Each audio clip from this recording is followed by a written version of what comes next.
go. There we go. Now we're live. We're looking good.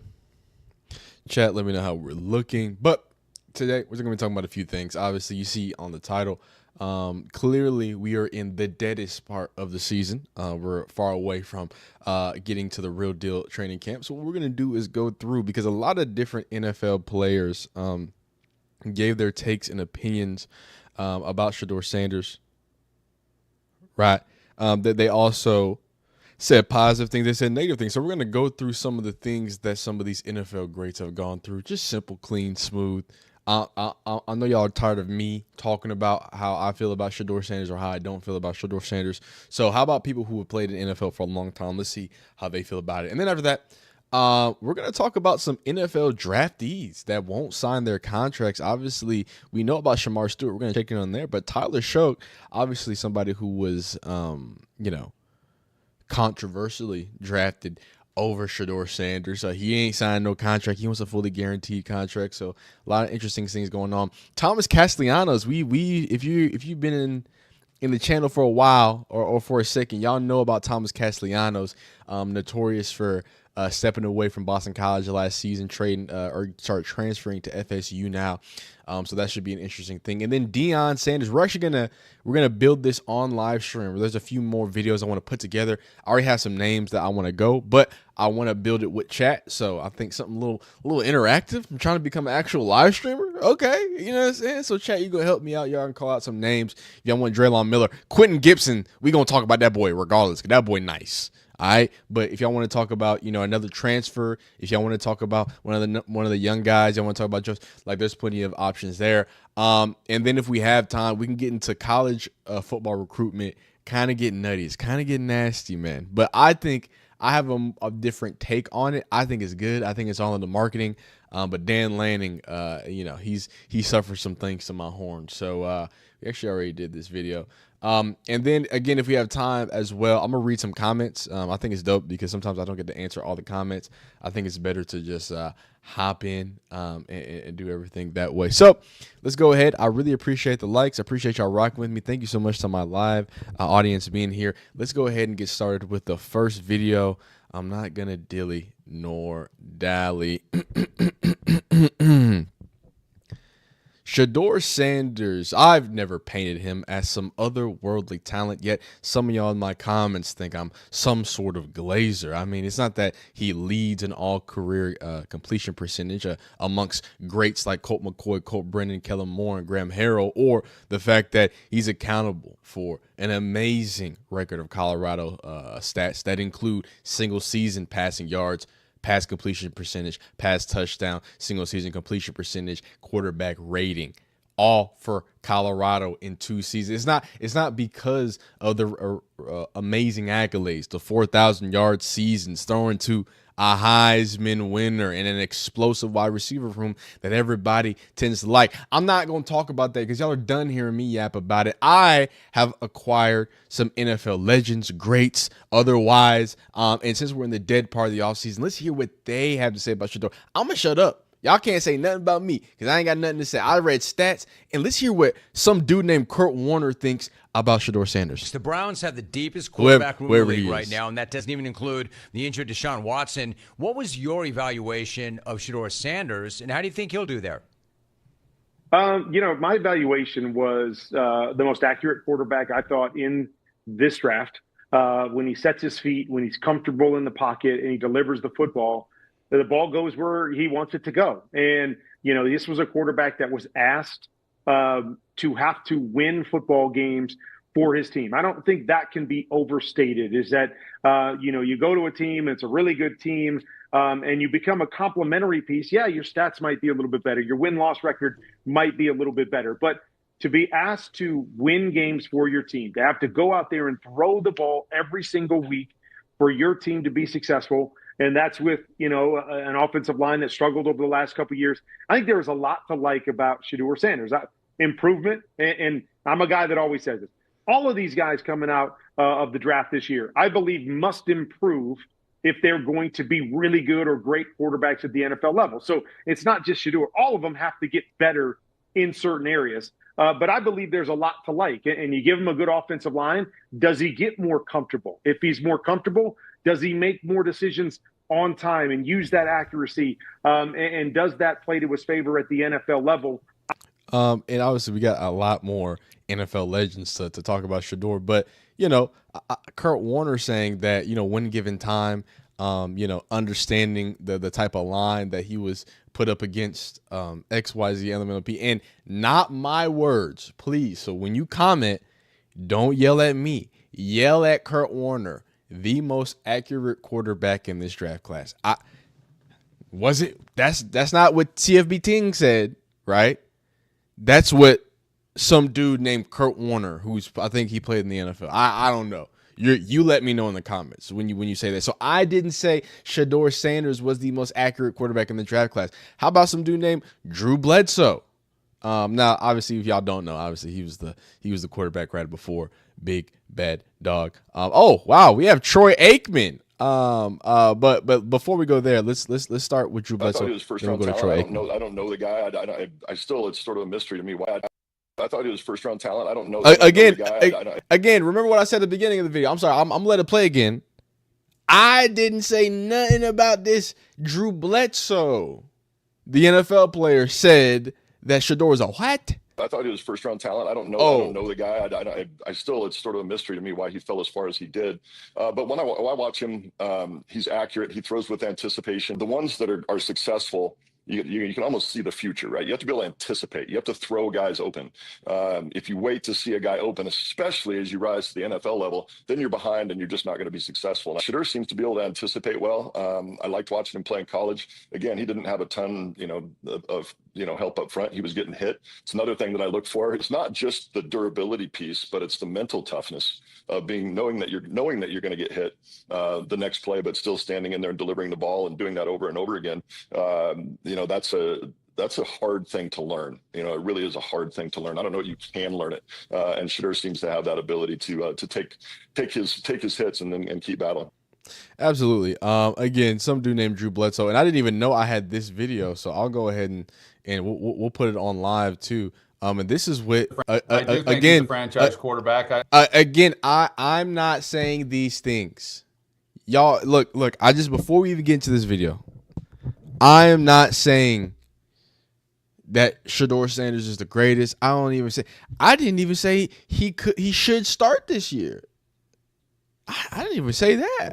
I said let the kid, I think the best thing if he was drafted first overall, if he was drafted Mr. Irrelevant, is that take your time, young fella. you in the league now. I don't think there's any rush, or there should be any rush specifically for the quarterback position. Different positions are different, obviously, but for the quarterback position, let him breathe for a second. Let him learn how to be an NFL pro. Not to say that he can't do it and that he doesn't have a leg up, obviously with experience from Deion Sanders, but more the merrier, right? What's it called? Sun Tzu. Is that what's called? Art of War. What am I? The only one that I remember. The art of preparation. You can never be too prepared. Let him do that. But what does Troy Aikman have to say about Shedeur? I love his game. I've obviously been watching him for a number of years. I know his father intimately well, and wish him the best, of course, as well. So what Shedeur has been able to do has been remarkable. To start first going back to when he was young before he went off to college, but success has followed him. It's not a surprise for anyone who's followed Deion's career and what he's done as a coach as well. So I'm excited for Colorado. I'm excited for Shedeur, and really looking forward to seeing what he might do at the NFL level. My expectation is that he's going to have a hell of a career.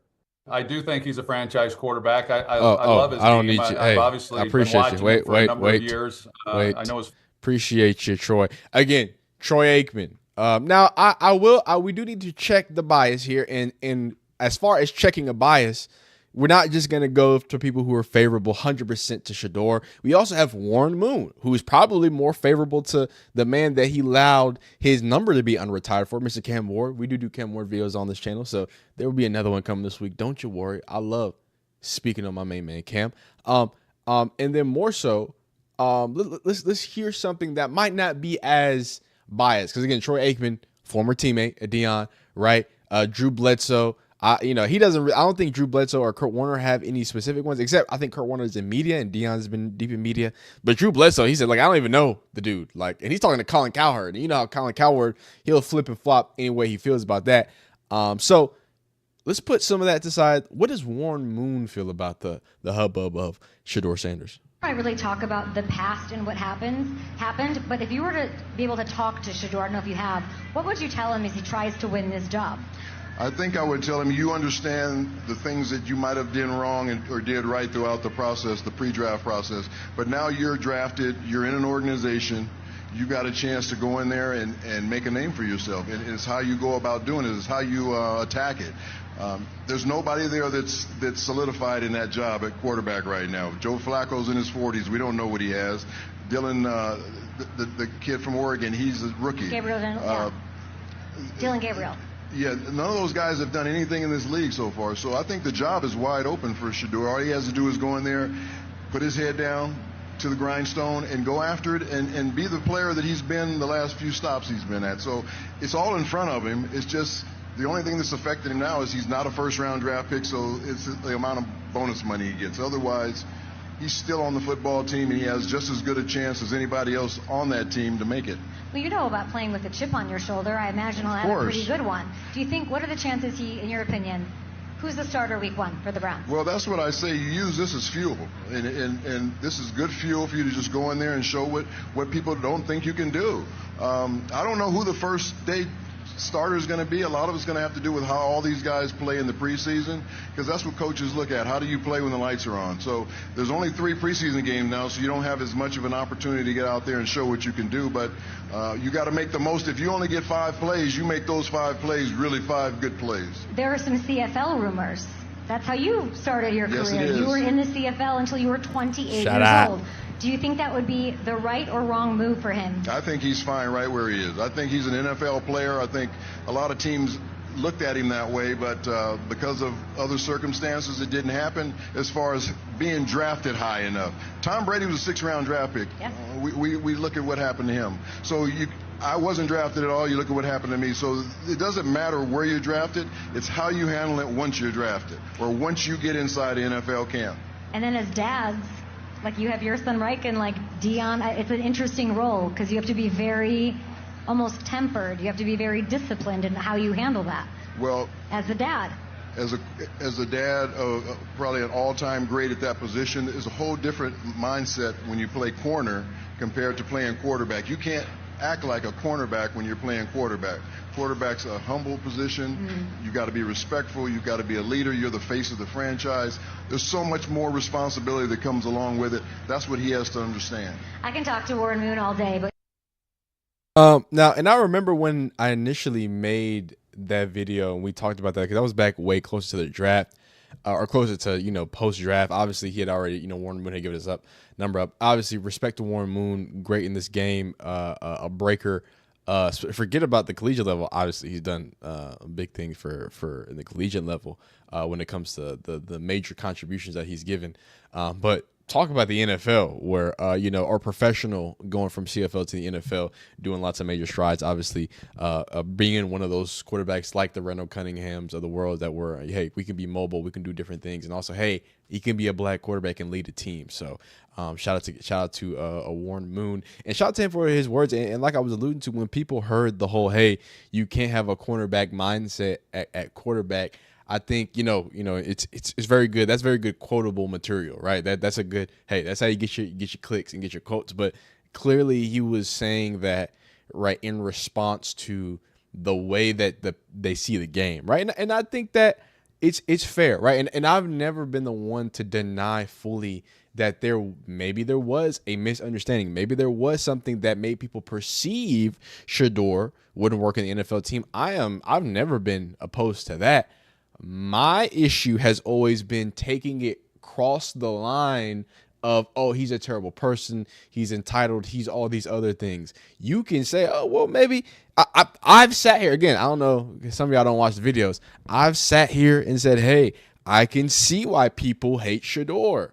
I can see why that attitude might not rub you the right way. I don't like JoJo Siwa when I see her on my For You page. I barely know what it is, but the white lady, she be yelling and jumping around. She got face paint. I don't know. Is she from like Dancing Moms or something? I don't know.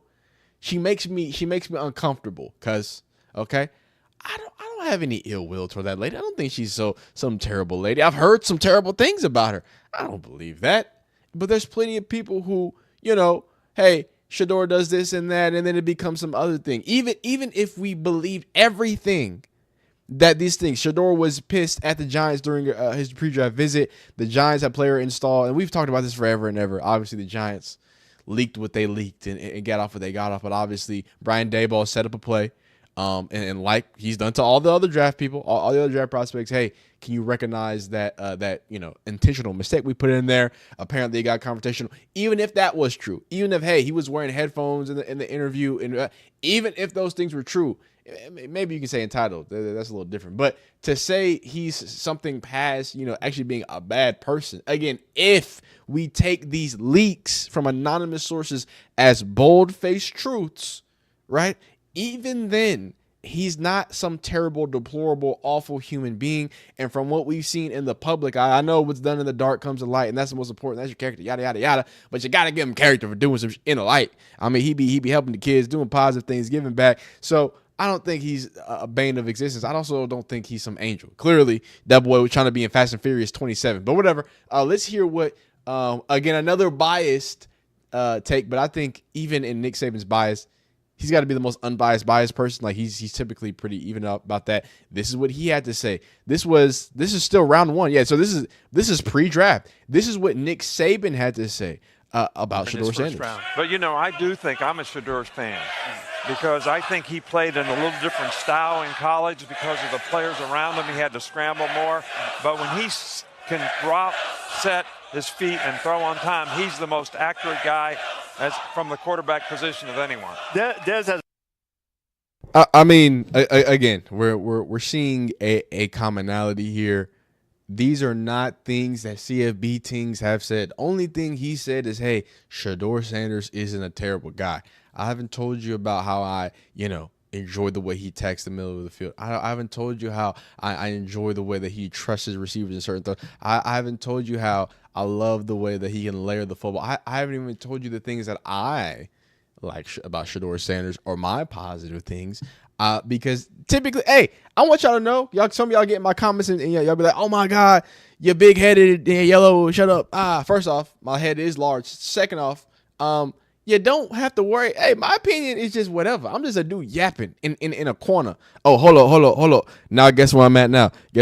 Boom. Wait, oh, shit, it's my fault. Guess where I'm at now. Now I'm over here. Now I'm back over here. Anyway, that's not the point. I'd never used that thing, so I wanted to use it. But my point being that clearly my opinion doesn't really matter on this situation. So, hey, take it how you will. Take it how you wish. But the NFL players' opinions, I think, wow, I think I just sprayed the camera. The NFL players' opinions, I think if you're going to take anybody's opinion from some worth, I think NFL players, and hey, can NFL players get it wrong? Yeah. NFL players can get it wrong. They're not always right 100% of the time. I get it. Obviously, Tom Brady gave his lukewarm take about it. He basically, just to summarize it, said, hey, he spoke specifically about the Raiders organization, saying that he didn't have any direct impact, yada, yada. If y'all want another video about that, I think we need to reopen that because we just got word that Tom Brady vetoed another Raiders quarterback. So that's not adding up, Tom. But I'm going to skip all this because I heard y'all have, look, the NFL great said it. I gave y'all stats. I even told y'all a little bit of how I feel, right? What's it called? But let's get right into something super exclusive. I don't know who this lady is. This is Miss Brandy. This was posted yesterday. Doesn't even have that many likes. This is an exclusive interview from Shedeur Sanders. I mean, while we're here, on the sidelines of David Njoku's softball. Oh, shout out Stacy in the live chat. How you doing, Lord? When do you go live? I go live all the time, man. I'm just picking time. I got to get a real schedule. I'll get it together. Let's hear what Shedeur said, and hopefully this is a good little interview. I have not heard anything from this yet, so we'll see. Hey everybody, it's Brandy, your favorite sports girl. Man. I'm here with one of the. Oh man, hey, her mic needs to get a little. But hey, she's it is for you to come into Cleveland and do events like this in the community already. Nah, it's definitely it's something. I ain't gonna lie, I don't trust how they batting, so let's turn. Let's turn. Hey, Hey, they already, you know what I'm saying? What would you say is the biggest misconception? Oh, no, that's just over the thing. Okay. The biggest misconception, I don't know. I don't think people, perceive you the wrong way. Oh, he said, wait. And I don't know if he be copyrighting his perfect timing, so I'll have to stop and start so my stream don't get shut down and so my video can go up. But right off the bat, right, and he's for real. Okay, I thought he was joking. He's serious. He do not trust whoever is at bat right now. He got a serious problem with them. But that's not the point. All right, the point is, right, she asked the question, hey,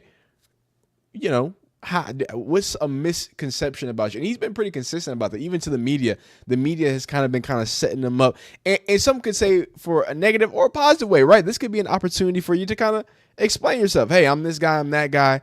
But instead he says, hey, there's no misconception, right? People just, think how they think. And then I think someone almost got their head take off. But let's see for the next question.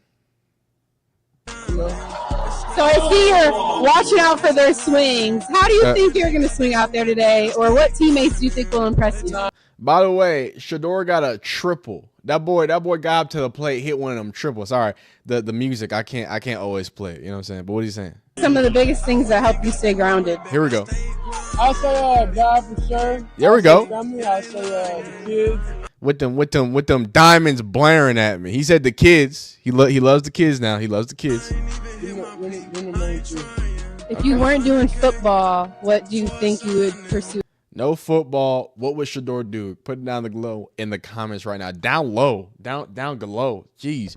Put it down below in the comments. And again, I have to keep stopping this because I don't know. I can't imagine without balls. So I don't know what I'll do. All right, you guys. Shedeur Sanders, Brown. All right, that's it. Again, I didn't know what that was, but good to hear from Shedeur. Good to get a little exclusive interview. And good to hear from, some dudes that know about football. Nick Saban, Kurt Warner, Shedeur Sanders, some dude named Troy Aikman, and another dude named Warren Moon. And to summarize some things, right, Kurt Warner is, says he's the most accurate. Drew Bledsoe says he's a first-round talent. Troy Aikman says he's going to be and have a long, lengthful, plentiful NFL career. Nick Saban says he's the most accurate in college football. And Mr. Warren Moon believes that he can have a lengthy career, but also believes that there's a certain level of understanding that he has to grow with. And I think Shedeur Sanders would agree with that. But if you disagree with me, it doesn't really matter. If you disagree with these NFL players, comment down below. Don't you comment at me. If you comment, I ain't going to respond to one comment unless you say something nice. I'm going to say what's happening. I appreciate all my phenomenal viewers because sometimes I'll be talking to the people who are mean in the comments. There's some of y'all are so amazing. 26,000 subscribers. Y'all are phenomenal. I know y'all are only here to hear about Shedeur or to hear about Deion. I know 2 or 3 y'all are here to hear me yap, and I appreciate that. But no matter why you're here, for the positives and the people who don't say negative things, say positive things, I love those comments. Those are great. Y'all are awesome. Y'all are my guys. But to the negative commenters, you ain't gotta say nothing to me, son. If you want to dispute something, I didn't say these things. The NFL legend said it. So, continue to be great, be phenomenal. Like the video if you like it, dislike if you don't like it. Subscribe if you enjoy football content. We will see you next time. At peace. All right, live chat. Stacy, give the media. He would be a businessman. He has a head on his shoulder. Stacy knows what's up with Shedeur. She knows what's happening. All right, one topic down. I kind of wanted to go Deion Sanders wide receiver room. I don't know how many people are in here besides Stacy. Obviously, the phenomenal 60 in the live chat. But are there any other receivers y'all want me to go over? I'm about to literally grab their videos. You're going to watch me just add to the videos here. We got, obviously, Quentin Gibson, Max Preps, Texas Player of the Year. Some reason he was a 3-star. I don't know how. State champion, right? Big dog. The biggest dog. And then after this, we're going to get right into Thomas Castellanos. What's my guy's name? Oh, Amarion Miller. That's what I want. I'm gonna get a freshman. I'm gonna get a transfer, and I'm gonna get a return guy, Omarion. Unless y'all have another, opinion, I think that's what I'm gonna rock with. if y'all comment down below. But we're gonna go Quentin Gibson for our rook, for our freshie. We're gonna go Omarion Miller for our return man. I would like to go Draylon Miller. Should I just do the Millers? I think I should just do the Millers. The Millers? Question mark. You feel me? The Millers, and just shove Omarion and Draylon in there. You know what I'm saying? Oh wow, and apparently, what's it called? Omarion Miller wanted to enter the transfer portal at one point. Interesting.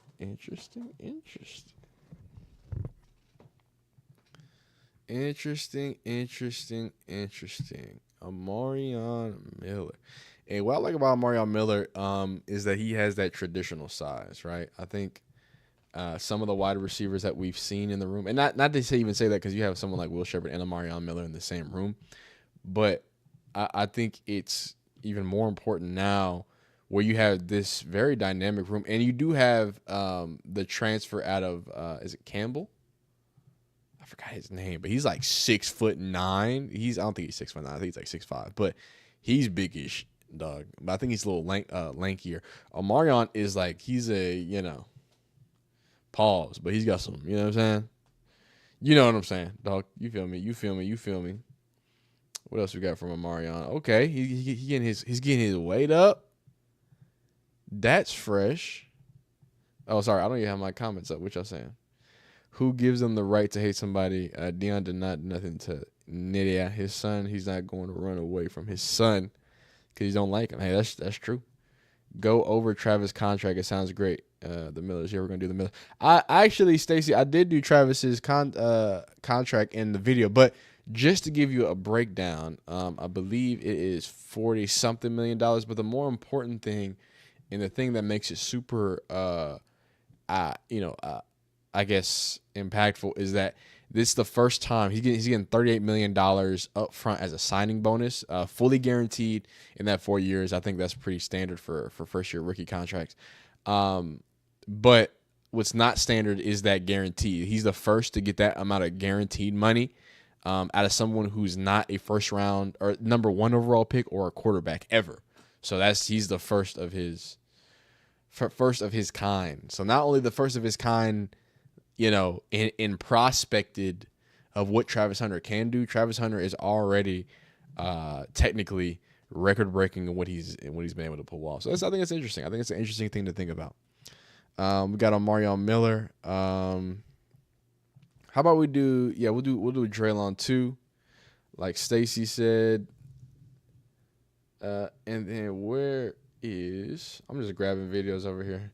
I'm not sure. Do y'all want to see this? Do y'all want to see me get videos? I just don't want anything crazy to pop on the screen. You know what I'm saying? I don't want anything crazy to come on the screen, dog. Oh my goodness, that's a crazy angle. That's from last. Okay. Woo, gotta be careful though. Gotta be careful. Can't let them copyright videos play too long now. Can't get caught out here lagging like that, dog. You feel me? Travis is my favorite. Oh wow. Cletus Smith. Why you gotta be so mean to old Travis Hunter, man? We don't know nothing but. Oh gosh, we can't let that play. I can't let that play. Oh my gosh. Pause it. Oh, here we go. This is all good. Omarion Miller climbing it. Stacey knows about let's give me some Draylon Miller. See, I can't just let this because it be playing them. It be playing them copyright videos. I think this is enough though. Yeah. Okay. Nice. This is a good amount right here. Okay, cool. So let's get some Draylon Miller. The Millers. Draylon. No, I just had. I forgot it's either here or it was on TikTok. I know TikTok's crazy to get stuff from, but You feel me? You feel me? Stop. Thank you. Please. There's Quentin Gibson. Here goes Draylon Miller. I can't even download this. I guess we can do this. because we're just gonna do this. Watch that fade. Shout out to the boys for putting that on right there. Any other wide receivers I want to talk besides the Millers? We're gonna get Quentin Gibson, and then we're gonna do one transfer wide receiver. I think we should do the Tulsa, the Tulsa kid. I forgot his name off the top of my head. Not Joseph, right? What is his name? Yeah, it's Joseph. My man Joseph. Yeah, that's what we're gonna do. I really like Joseph a lot. I like him a lot.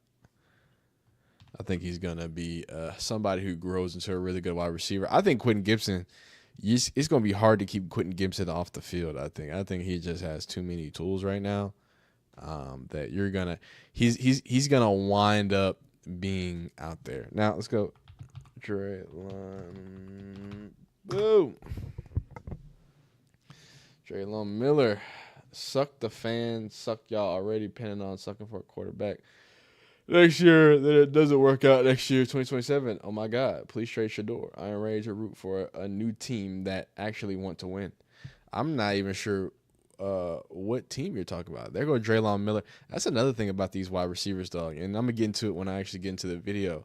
They be putting that work in. They be putting that work in. I think that's – I put two Ds. That's that double D. Oh, I think that cricket stuff is, you know what I'm saying? I can't be – or rugby, whatever they call it, son. What's it called? Boop. We'll get some Draylon Miller in spring. Put these together. Any other receiver, Joe? Okay, then we're going Joe then. Then we're going Stacy said Joe, we're going to do Joe. I said, you know what I'm saying?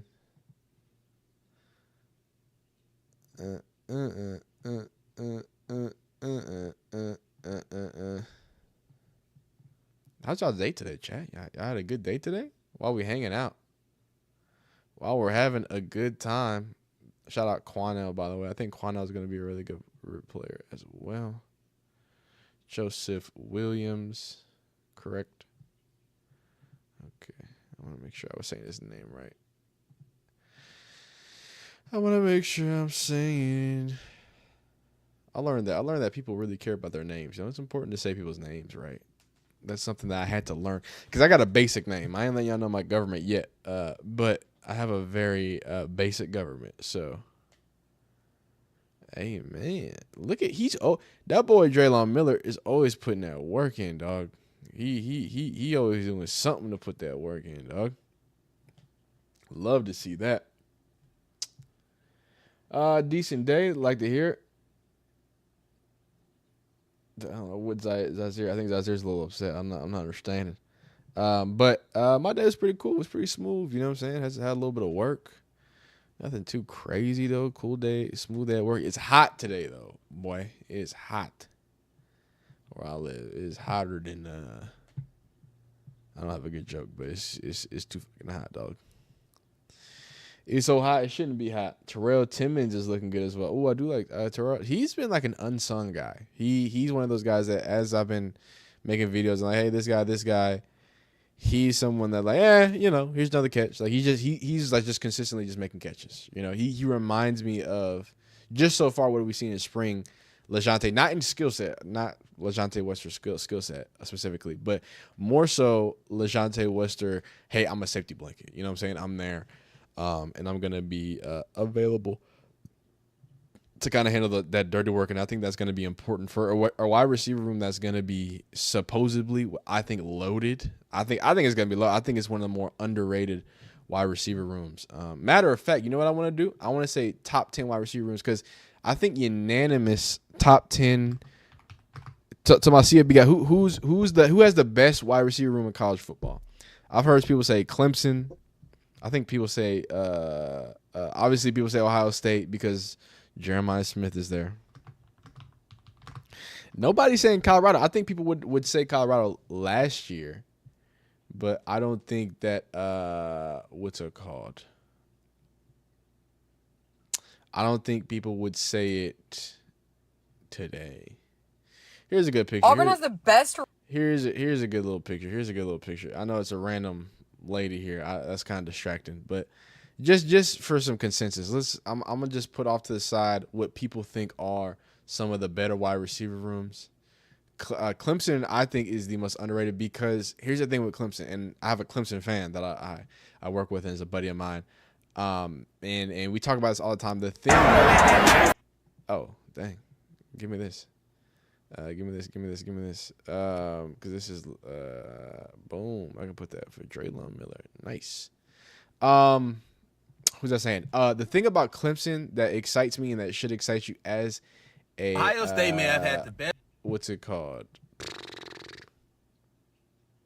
Ohio State man. What is it called? Oh, this is the old one. This is not the new one. Come on, dog. I need the new wide receiver room. The thing about Clemson is that they were young last year and they were able to grow. You could just see the growth through the season. In that growth through the season, you go through some hard times. You play a college football. You play a college football game together. That's only going to make you grow even more, right? And have even more levels of contingency and growth together. Is that the only picture we have? Let's go to Twitter here. Let's go to Twitter. Now I can't do this because Twitter do be tripping. So let me search this. Top wide receiver rooms, CFB. And I'm about to look at y'all's live chats, but remember that. Tell me who's the best wide receiver room in college football right now coming into this year. And it's hard to argue that, it's crazy, but obviously besides Jeremiah Smith, let's calm down. It's hard to argue that Colorado didn't have at least a top 5 wide receiver room last year. I mean, and that's just going off of the wide receivers that were drafted. They had the most wide receivers drafted last or this most recent draft. So I think that has to be accounted for something. But I do think people are sleeping on Clemson. I think Clemson's a sleeping giant, dog. I'm afraid of Clemson. I think as a Texas fan, I'm going to be honest with you, don't tell any Clemson fans I said this. As a Texas fan, I think we got them at a good time. I think, you know what I'm saying? All right, don't got to play you mother no more. And we're only going to get better, I feel. I feel like, if we do ever have to play them, I think we're going to be exponentially better, especially with old Arch in there. I cannot find anybody. All right, we're going to go article time. Sorry about it. We're gonna have to go CBS, PFF, see what they think, and we're going to go based off those, okay? And I'm only doing that.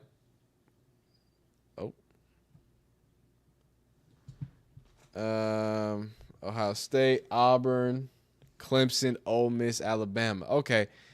This is a pretty, you know what I'm saying? I think this is good. Yeah, I think this is a good little thing. Boom. Auburn, Ohio State, you have it here. I think it's weird to only have just that one picture of the white lady. Shout out to white ladies, though, No offense. Do you think Shawty? Do your thing, Shawty. Clemson, Ole Miss. Ooh, Ole Miss is under. Ole Miss they just always have some people waiting on them. They just always have some dogs. And people speak about Carnell Tate from Ohio State as someone who could be a top, 2 wide receiver for a lot of people's, if not their number 1 for a lot of other teams. So I think that's dope to see. Georgia, and then LSU always stays with a wide receiver or 7. You feel me? They always.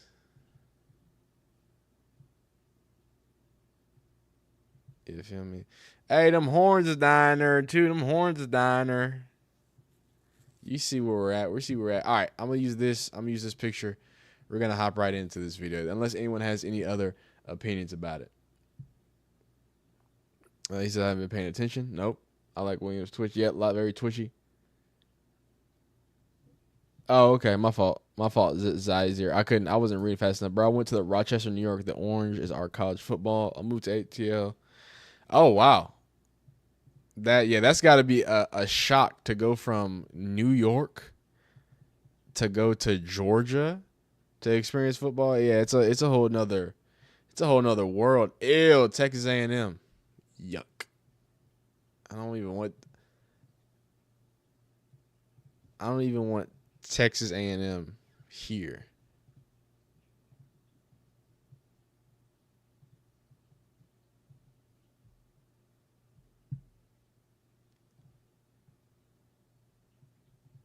All right, cool. Now let's get into this video. Oh wait, no, I need one more thing. We need to talk about Joseph Williams, and I got plenty of Joseph Williams stuff, Doug. I like Joseph Williams. And I think this video is important from Joseph Williams too, right? Because I think that the advantage that some of these young guys can have, someone could call it an advantage, someone could call it a disadvantage, but if it's used correctly, it can be an advantage. But being able to express yourself, show who you are, and at some point, build this, build a fan base. Why is he coming? I might have him as JoJo. The bookmarks on Twitter are weird, dog. All right, the bookmarks they just be tweaking, dog. Isn't Archie having some quarterback issues? What do you mean by quarterback issues? Now, I think the issue or the task that he's gonna have is being the starting quarterback for the whole year. I think a lot of people are giving him a lot of hype, and I think with a lot of hype comes a lot of pressure, and that's something that he's gonna have to respond to. So, but I don't know of any unless you're literally talking about Archie and you're not talking about Arch, and that's a whole different ball game there, son. WILI.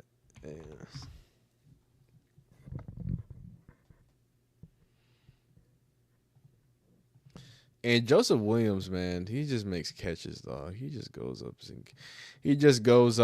in there and gets it, dog. That's all he does, dog. He's putting in his extra work too, dog.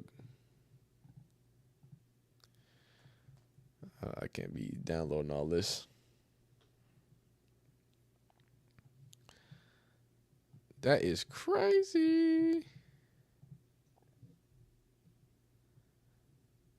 Oh, that boy be playing basketball too. They got Joseph Williams. I seen a Joseph Williams highlight package for basketball too.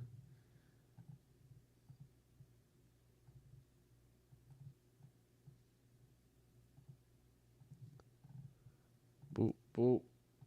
All right, so we're about to get into this video. We're about to hop in there. Now, Joseph Williams is from Tulsa. Am I wrong in that aspect? Yeah, Tulsa. I see it right here. Boom. Just to make sure. Boom. Big Tulsa. All right, we got some crazy plays from Joseph Williams. Sincere Brown has got to be a good consolation prize. I don't know if that's the way you would say it. Consolation prize or runner up because of how large he is. Mega pause. Wow. Don't ever let me say nothing like that ever again. That's crazy. That's crazy.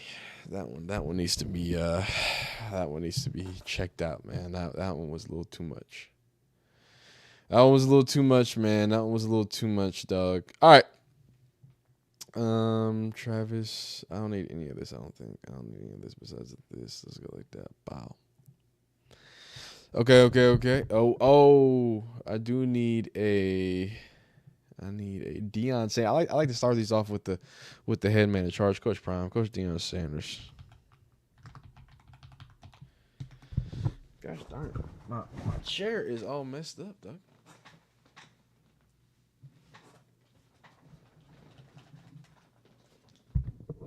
All health and wealth.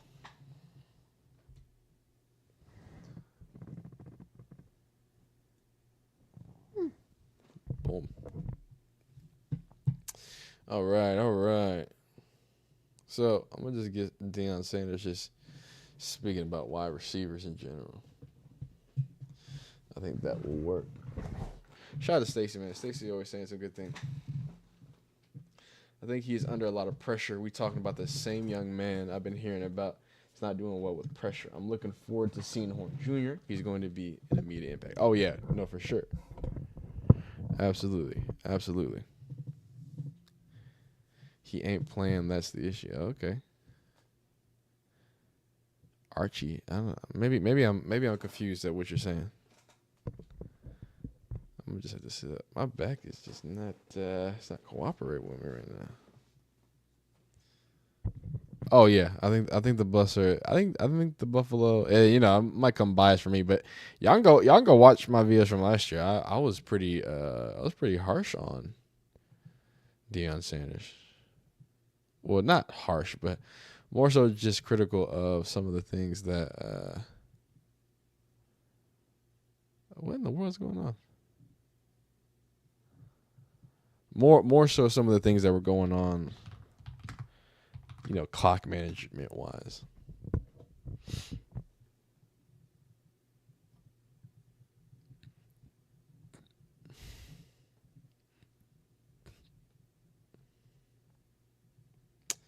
Where is Deion? I need Deion Sanders, man.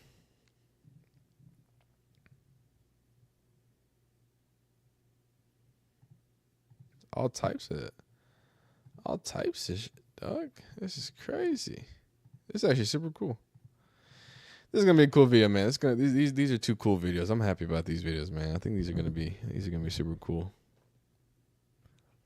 But I want Deion Sanders. I want him to talk about the wide receivers. Can we get a quote from Coach?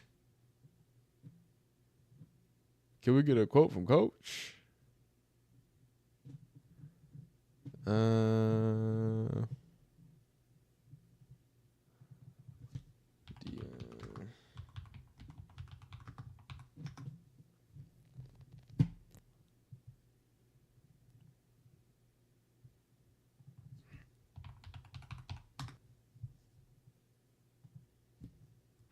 I'm smacking this at this keyboard. My fault.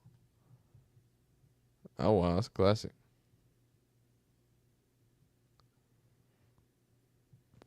I'm sorry, guys. I thought it was gonna be a little easier to find. I can't find this video I'm looking for. I'm basically looking for a video of him sitting down. Not sitting down, but he's at a press conference and he's just speaking about all the different transfers that he's bringing in. Oh, I know how I can find it.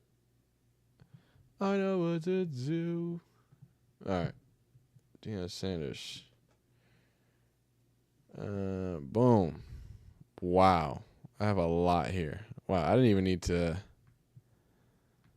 Man, this is actually pretty lengthy, huh? Again, these stuff from Coach Prime. Doesn't seem like it.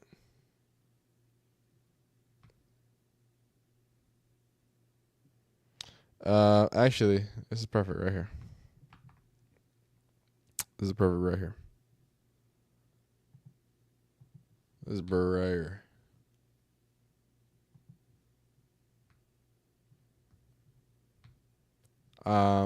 Yeah, man.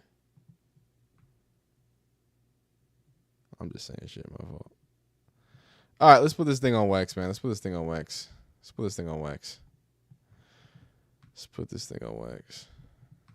All right, boom. Are you ready? I gotta stop fucking singing. That sounds terrible. Where we at? We good? Not getting a thing coming out of the camp. All prayers going to Coach Prime. Young Archie. We having a conversation in the chat. Yes, Archie Manning.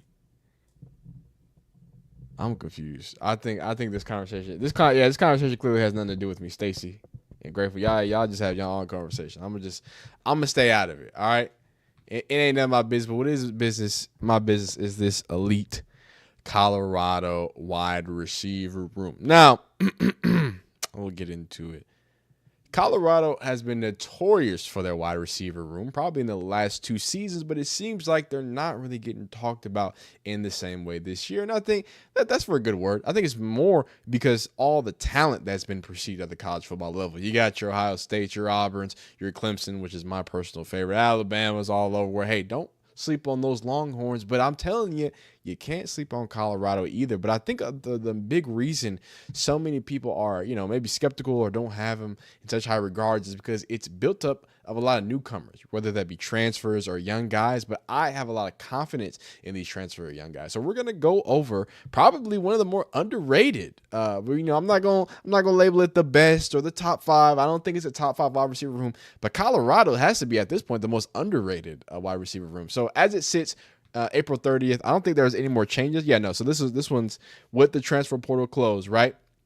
You have Sincere Brown, like a 6'9". He's not 6'9".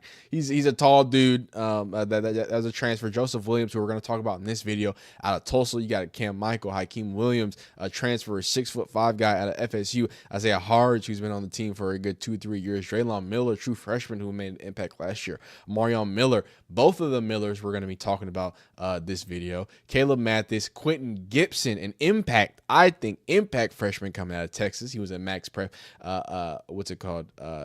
Player of the year in high school. Oh, I'm putting you the wrong way. He was a Max Preps a player of the year coming out of high school out there in Texas. So there's a lot of high expectations from him as well. Terrell Timmons, who's been already making a name for himself. Quanell Farrakhan, another true freshman who's I think going to be able to make an impact. Target Barden, Carson Westbrook, Gavin Marsh, and Mr. Ronald Coleman. So I think it's quite the stacked lineup. But what does this really mean? And what does it mean in general? And I just want to point out some things before we go too far, because, Deion does often let us know before these things happen, right? I don't follow my kids.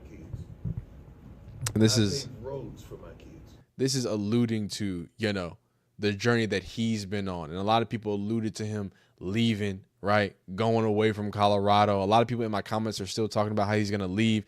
With that new contract, I don't know. I build generational wealth for my kids. I lead my kids. I don't follow my kids. So I do not plan on following my kids to the NFL. But I'm thankful. I'm glad that you already pretty much put them in the NFL. That means you believe in them wholeheartedly. But I'm not that kind of father. I have work to do here. I absolutely love it here. It's beautiful here, especially yesterday it was. Knowing this weather, it's going to be beautiful tomorrow because we have no commitments on the field.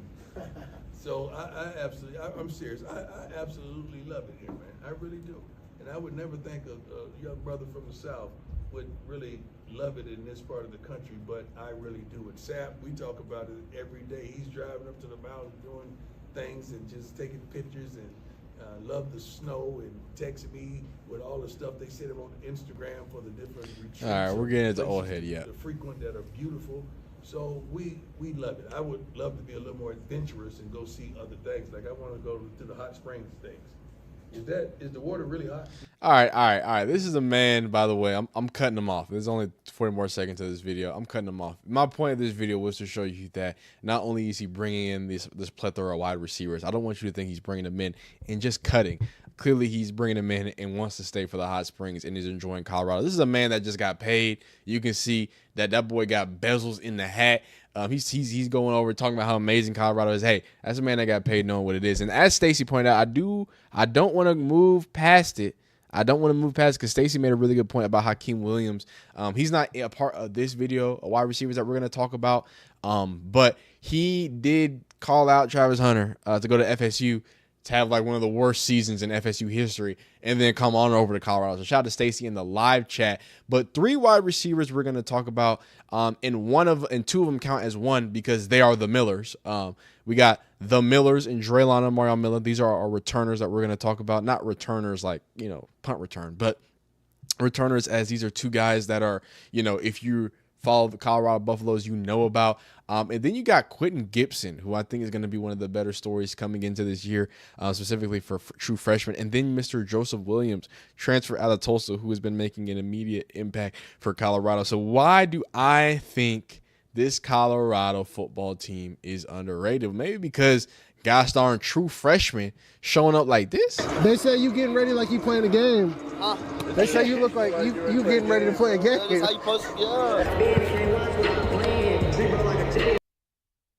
They got that copyright music, dog. Wow. Oof. Now, Quentin Gibson, dog.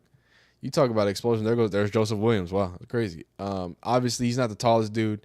I think he's 5'8", but still, the explosion's there. He did major things at the high school level. Obviously, won a state title, and not anywhere, but he won it in Texas, right? 4-star commit. Some people say 3-star. Now, 5'9". I'm gonna give him 5'9".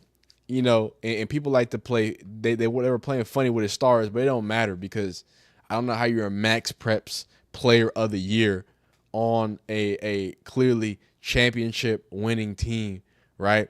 You do this in the state championship. Well, not in the state championship, but you have these accolades of 93 receptions, 2,000 yards, 39 touchdowns. You know what I'm saying? Some people say best receiver in the country. Clearly the best receiver in Texas because Max Preps felt that way. Quentin Gibson, 2024 Max Preps Texas High School Player of the Year. Again, guys, he didn't win Player of the Year in Wisconsin. No disrespect to Wisconsin. Actually, they got some corn-fed boys over there, okay? All right, he didn't win it. He didn't win Player of the Year in Idaho or Massachusetts, even though they got some ballers in Massachusetts. Shout out to y'all. He won it in Texas, the mecca of football. Like, you know what I'm saying? I don't know how that's a 3 to 4-star. That don't make no sense to me. But here he is doing some work. Again, 3-4-star. This is, if you want to talk about, you know, oh, well, he's 5'9", he's not going against talent. It's All-American, dog. Cooking folks. This ain't no middle of the month. Like this. There is no excuse to be made. And I think the thing that's most glaring to me, dang it, I wish I had that video. Hopefully, maybe I can find it. But you know, when he first committed, Deion Sanders immediately said, "Hey, this is LeJontay Wester. This is Jimmy Horn." And when I watch him, you know, it's not just he's fast and twitchy. It's the contact balance, right? Like Jimmy Horn, where, he can get up to speed and he can get up and get loose too, right? That's beyond important. It's beyond important, not just he can run faster, go fast, or he can cut. Nah, he can also keep on his leg. It take a little bit to get him out. That boy high stepping, gapping people, jogging all the way to the end zone. So I hope you know what I'm saying. My name is CFB Teams. I do talk about other, college football teams. I am going to make some Texas videos. I've made Texas videos. People making fun of Arch Manning in my comments. But I make Arch Manning videos. So I know y'all think I'm just a Colorado biased guy. But again, go watch the videos last year. Last year, I was like, I don't know how many, not to say I was a doubter. I just thought that, that team didn't look as good last year. They're only going to look slightly better. But now seeing what I see, and now seeing how the talent has been prioritized, these aren't just dudes. These aren't just, we got a good player. No, Deion Sanders went and did something that a lot of people have said Deion Sanders can't do, even though he's done consistently, and that's get some high-level high school talent. I don't know if you know a dude named Julian Lewis, who was a USC commit, top 3 quarterback in the nation at 17-year-old. That was a high school commit. So I think he's going to have an immediate impact, and I think that impact is going to be major. But we have a little interview for all the guys because, Darius Sanders has some good stuff. So let's get a little snippet from Quentin Gibson. So I wanted it to feel like a family, but I also wanted the experience to go where I wanted to go. And that was Colorado. Yeah. That's what went into my decision. Okay. I got to start all over again and grind from the bottom, work my way back up to the top, because the high school stuff cool, but it don't mean nothing no more when you get to college for real. You got to show them what you got for real. Mm-hmm. Like me, I don't use just speed. I got wiggle to me. I got vision. I see the field different from how other people see it. I can see a hole. Most people might not hit it, but if I see I can fit, I'm gonna go through there. I'm gonna hit it for real. When Draylon earned 1, cause we gonna speak it into existence. When Draylon earned 1, I'm going for 6. Yeah. Hey man, and y'all know how Coach Prime feel about that number one, man. That's such an old school coach mentality. Like the whole like holding on like numbers and stuff, but ain't nothing wrong with that. You know how Coach Prime get down. And here goes these kids got too much. But anyway, true freshman with the Q6 on, state title, state champion, ain't nothing wrong. Now, let's get into some returning players. Again, if you're a Colorado player or Colorado watcher of foosball, you know about these guys. They've made impacts or are going to make an even greater impact, I'm predicting, coming into this next season. And the Millers, who is that? Omarion Miller and Mr. Draylon Miller. Now, two players that have a lot of upside and have already shown in real life football games that they can be game breakers and game changers, right? Omarion Miller is such an intriguing name to watch. This is from Andy NFL. Now primed for his first year as the Buffs wide receiver one, and I do think he's going to be the true wide receiver one. It's not simply just about what he does with speed, because he's got it, what he does with hands, what he got it, but it's the subtlety, right? Do you see he's a complete wide receiver, and there's this effortlessness to him. There's this smoothness to the top of the route. There's a smoothness to what he does with his hands. I mean, this is easy for him, right? He's he's the most tenured wide receiver in the room at this point. Barring any transfer. No, I think even the transfers are young too, because Joseph Williams is another wide receiver we're going to talk about. He's a little different too. He's what's it called? Coming off a freshman year. Oh, dang, that's Colton Hood. That's Colton Hood working against Omarion Miller too, by the way. But again, you can see the smoothness, you can see the silkiness. Obviously, this one was quite infamous. The fall down touchdown that he made against Baylor. That was big time. That was huge. And I think that this wide receiver room is built of a bunch of guys that can go up and get the ball. But again, what separates Omarion Miller and why I think he's the true number one and is going to be this alpha is the command at which he can do it and the body control that he does it with too, right? It's, again, super easy for him, right? Super easy. But now that's tough. That's tough. But you can saw how he went and go, that's iron sharpens iron right there, dog. Iron sharpens iron. Oh, yeah. And then that's that same shot. But again, it's just too easy. The light hands, the everything. I think he's going to be someone that is going to be looked at to be a leader and to add another level of maturity to this game, because he has a maturity in his game on the wide receiver room, in the arts of the game of football, and not just, hey, I'm fast, I'm big, and XYZ. But let's hear what he has to say. He has a few snippets from the Darius Sanders. Y'all make sure y'all go follow him. He does great things. He's going to talk about the first time he got coach started, basically, by Deion. And then he's going to talk about, if I put it in here, here it is. There was a point where Omarion Miller wanted to transfer out. So we're going to watch both of those clips right now. So when I first got here, like, I'm not even going to lie, like I was nervous, like it's Coach Prime. So I think we had like our first like little 7-on-7 with the ones, and I remember making a play, and like I had blurred one of the DBs, but like after I caught the ball, like I caught the ball and I kind of like stopped and just held the ball like over his head, and I remember Coach Prime was sitting up, like he was on top of the little stairs, and he like yelling my name, so I'm thinking like, oh, he finna tell me like I did a good job. He like, you better never do that again. Always finish her up. I'm like, damn, bro, you could at least like tell me you could catch or something. Like, so from that point forward, like I knew it was like I already knew it was gonna be he was gonna be hard on us. Like I just have to grind it out for sure. Okay. Oh wow, okay, that was crazy. And then here's that other clip there. I know this is like a two-part. People want to know, how close were you ever to leaving? Was that ever a thought of yours?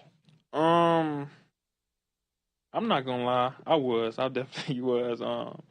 Last year, I didn't touch I don't think like the first 3 games, first 4, like I didn't touch the field probably like, only touched the field like out of those first 4 games like twice maybe. And like at that time I was like, bro, like come on now, like I know who I am, like why am I not getting on the field, like, but at the time, I had the right people in my corner and, just keep God first, and we just everything, like I said, I kept God first, and everything else just gonna fall in place. I think it's important to know that in the world of college football, right? First off, we don't do that, lame stuff where we like try to like demonize these kids making decisions for the rest of their lives. If you had to transfer, you had to transfer, right? Like it is what it is. As a Texas fan, I know I say I'm a Texas fan. I'm a Colorado fan too. Like that's clear. They were in different conferences. I'm a Colorado fan too. I'm not in the Big 12 anymore. Shout out to my Horns, right? My SEC team over there. I'm clearly a Deion and a follower XYZ. So I'm not going to lie to that.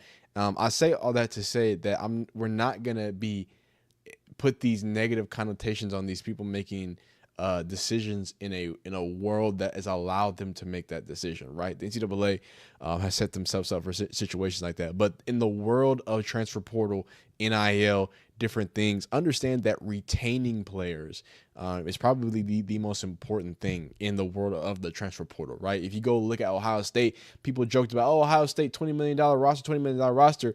Give them credit because most of that $20 million or whatever that was spent on that team was spent retaining homegrown talent. That was JT, right? That was Jack Sawyer, right? That's Trey Henderson, right? They never had a flashy quarterback in those last 2 years. They had a dude from K-State, Will Howard, good guy, 6'4", big bad dog, and old McCord, right? Again, not a guy who jumps off the plate, even though I like McCord. I think he's a good quarterback. But you know what I'm saying? So I think that is clear to see that I think it's positive to see that, as much as it's great to have, and that's a crazy thing about college football, as much as that it's great to continue to get good players like Quentin Gibson, like we're going to talk about with Joseph Williams, I think it's even more important to keep the good players that you have. And I think that kind of answers the question of like, man, why is there so many wide receivers in this wide receiver room? But here is Draylon Miller. Now, this is another person, if you were just watching football last year, oh my God. If you were just watching the Buffs play football last year, you know what he's about. You know what I'm saying? He was a true freshman last year, and he made contributions any and every time he was able to get on the field. People likened him to Deebo Samuels, right? For the build, he's a little bigger, stalkier, right? Almost like this running back build that can catch the balls and do a lot of different things. And this is what I mean by a dynamic wide receiver room, where you don't just have a bunch of tall guys or a bunch of people who can go up and get the ball or a bunch of people who are just fast, right? You have a lot of guys who do different things, right? Draylon is more so, like I said, utility belt, you know what I'm saying, here and there. And you say all that, but I mean, if you're making catches like that, it's going to be hard for them to keep you off the field. But, he's definitely a utility belt guy who's crafty, right? Though his routes are definitely clean. They can get more and more sophisticated, obviously, as he ages. But I think the fact that he just has a thrive to make plays is the most important thing, right? He wants to be there. He wants to be open. And he wants to, take these plays and make them into bigger things. And I think we're going to continue to see the growth. And shout out to him, obviously. I think it's a dope moment whenever, you let some of the youngins go out there with you for your draft process. So that's dope, him catching that too. All right, let's get into our final wide receiver of the day. Comment down below so far if you've made it this far. Do you think Colorado, from what I've shown you, is an underrated wide receiver room? You don't? Okay. Mr. Joseph Williams out of Tulsa. This dude's a dog. If you haven't been following Colorado, and maybe you don't follow us closely, again, I wish I was just blowing smoke. I wish I was just hyping it up. I do wish I was, but I'm not talking about, notice, I'm not talking about skills that are, because he went against this person. No, I'm talking about one-handed catches, dog. That's what I'm talking about against DJ McKinney, right? I'm not talking about, but it's just Colorado defensive backs. I'm talking about the skills that we're seeing, son. That man Joseph Williams, he wants to go up and get it. He wants to snag. He only 6'1" now. He only 6'1", but he wants to do it. And here is a few snippets of him. One talking about some of the NIL struggles that he had in Tulsa, and then another story of crazy recruitment. Let's hear this first. Yep. Yeah, on my mother. Yeah, I'm drinking. Drake got so much money for you. Now, we're gonna let Joe stack up a little bit. We're gonna let Joe stack. Oh no, we don't let Joe stack. No, we can't let Joe stack up. Joe and Drake been in college the same amount. No, but that's what I can't. There was no bag at Tulsa. There was no bag. I was making $250 a month. No, we're not. Next year. That's what I'm saying. We gotta let Joe stack a little bit. But for now, Dre. $250 a month. Hey, I hope the NIL better in Colorado. But let's hear an interesting, what's it called, last second recruitment story from old Joseph Williams. I'm not gonna say the school, but the school made a phone call when I told him I wanted number 8. He said, "Yeah, reserve the number until I said otherwise." And I had the number for him. But Coach Prime had to come in and earn it. What really got me is he's not going to give me what I want because he knows he has other guys that are good also. So I have to come in and earn everything I get. So with my jersey number, things I need, things I want, stuff like that, he said I have to come in and earn it. He's not going to give it to me. And other schools weren't telling me that. I'm not going to give you what you want. That was a positive for you. Yeah, my whole life we didn't live the best. We struggled a little bit, but my mom always taught me never take the easy way out. If you take the easy way out, nothing good is going to come out of it. So hearing him say that, that's all I heard was from my mom. I just heard in my head no easy way outs. And that was just super big for me. He's not gonna give me no handouts. He's gonna help me grow not only as a player but as a man. I want to speak to that because to the point of consistency, right? Deion Sanders, Jordan Seaton had the same thing to say when he was speaking about what broke it for him to want to go ahead and come to Colorado, and it was that hey, look, everybody else is praising me, but when I talk to Coach Prime, it's hey, this is what you need to get better at, and this is how we're gonna get you better at it, right? So I think that in a world of people saying that this generation is this or that or X, Y, Z, for the rare few that might not be that, right? Who might be dogs, right? For those guys, I think it's important to understand that they value, that dog and other people. And they value being challenged. I don't ever want to hear coaches get on here and say, "Oh, these kids don't whatever, they don't respond." The dogs do, and if you got a bunch of puppies, sorry about it, right? But if you got some dogs like Joseph Williams, like these guys that really hungry for it, I don't know how truthful he is saying he only had $250 a month with that big old 8-ball around his neck. I don't know, but it is what it is. But again, the proof is in the pudding with Joseph Williams. That thing is pixelated, but the proof's in the pudding with him, man. He just goes up and gets it. He just goes up and makes amazing play after amazing play and dogs people one-handed, hands in the face, right? I like to see that. I like to see what them contested catches look like. Boom, right there in the end zone. Boom, against somebody, hands in the face. I think that this is one of the most dynamic wide receiver rooms in all of college football. But hey, you let me know what you think, what you feel, how you think about it. Was I glazing? Was that too much, man? Let me know if there's any other videos you want me to make, man. It's off season.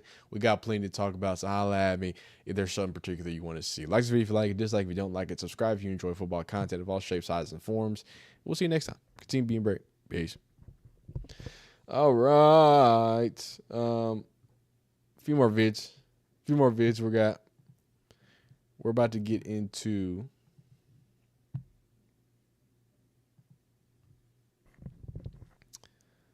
oh, sorry, my phone dropped. 1 second.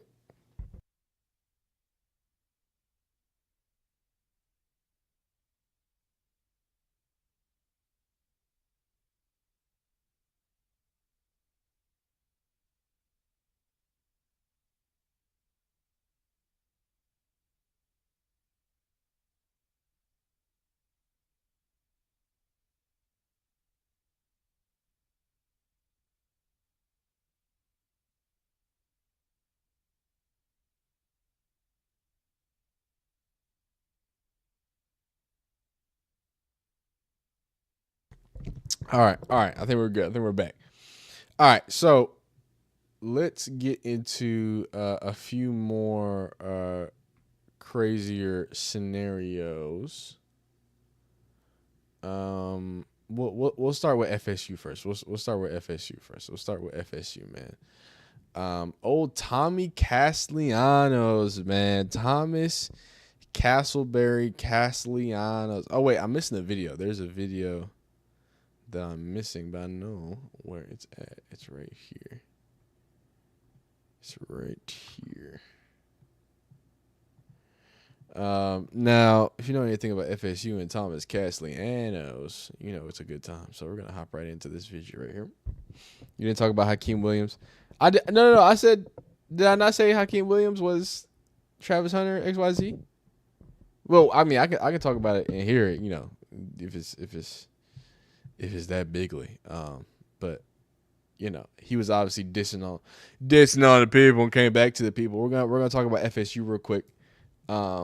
What's it called? And then, well, not FSU. Really, we're talking about Thomas Castellanos because he be talking at a Hodge, boy. Talking at a Hodge. He trying to call out everybody. Everybody?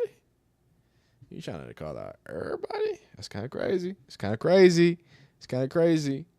Thomas Castellanos, last we heard of him, obviously, he was sitting, dying, stepping away from Boston College. Him and Bill O'Brien got into a bit of beef. And look, I'm a Texans fan, so I don't trust anything Bill O'Brien says. But other than that, you saw that he stepped away. He entered the transfer portal, and he went to all of places, Florida State. And now, if you've been watching this channel long enough, you know early in the season, we made a mockery of Florida State and their mockery of a season that they displayed last year, which was just an absolute horror show. You had DJ Ugata, whatever you call it, ukulele, this and that. Don't want to disrespect his Polynesian lineage, but he certainly disrespected every single Polynesian that's ever played football because that was hot garbage. His thumb exploded. They had Brock Glenn out there praying that he wouldn't get absolutely suplexed out. It was bad scenes. It was bad scenes all around. Now, Thomas Castellanos comes from Boston College and now is joining FSU, and he is more than confident that coming into the opener against Alabama, of all places or all teams, that they're going to smoke him. He says that they don't have Nick Saban to save them. I just don't see them stopping me. He's talking about Alabama. Now, I get it. Alabama had a bit of a disappointing season last season under new head coach Kalen DeBoer, but we got to keep everything in perspective. And this is the world of the transfer portal, right? And y'all know, as someone who covers Deion Sanders pretty often, and this is pretty funny because Florida State has had a very, very rough go of it since they haven't let Deion. Now, we ain't going to go that far. But what I will say is that when you look at the stats, and I say all that to say, like, maybe you can turn the team over very quickly, but y'all tried to do that last season, and this is what it resulted in. Now, keep in mind, there's only 134 teams in college football at the FBS level, right? So, points a game, they were 133rd, 132nd in yards a game. This is Florida State last year. 134th in points of play. So dead last, right? 3.9 yards of play, 133rd, almost dead last. 132 in third down conversion, almost dead last, right? Red zone scoring percentage, 104th. 91st in opponent's points per game. 84th in opponent's yards a game. Number 111th in third down conversion from the defensive side of the ball. Yards of rush, 132. You know, when we talk about Colorado having one of the worst rushing attacks, somehow Florida State's was worse, which is kind of impressive. It really is. Defensive side, 118, 98th, and 118th in rankings. Passing statistics, 130th in complete. 130th in complete. Yo. He's shooting field goal percentages out there. Golly. Anyway, here's Thomas Castellanos' stats so far. Before we get into it, because he was talking pretty spicy. See you, Stacy. Appreciate you showing up. But he's talking pretty spicy to a team that he has to see the first game of the season, dog. First game of the season. So, obviously, and he also says some other things, right? He says, some positive things, but we're going to get into that. But clearly, when you say something like that, people worry about you, right? Now, this is one of them troll accounts on ESPN, but still funny. Right, Brody Sheet says Florida State quarterback Castellanos is being checked for CTE, and it says it looks like a pair of Alabama defenders Kelby Collins, and left tackle Overton. I don't know who that is. Or maybe his name is LT Overton. Have already found Thomas Castellanos' comments from this morning on Instagram. Hey, it's the social media area, son. Or social media era, son. Right? So not only are they going to get it and get it quick, but they're going to respond quite quick too. You feel me? So these are all Alabama either recruits and or players. 5-star linebacker recruit by both FSU and Bama. So this is an FSU recruit and an Alabama recruit. He's been recruited by both. Weighs in on the Thomas Castellanos statements. He says, bet you wish you were on the team already so you can do some damage as well. Interesting. He just, hey man, say man. So that's who this dude is, 256A. He's being recruited by both.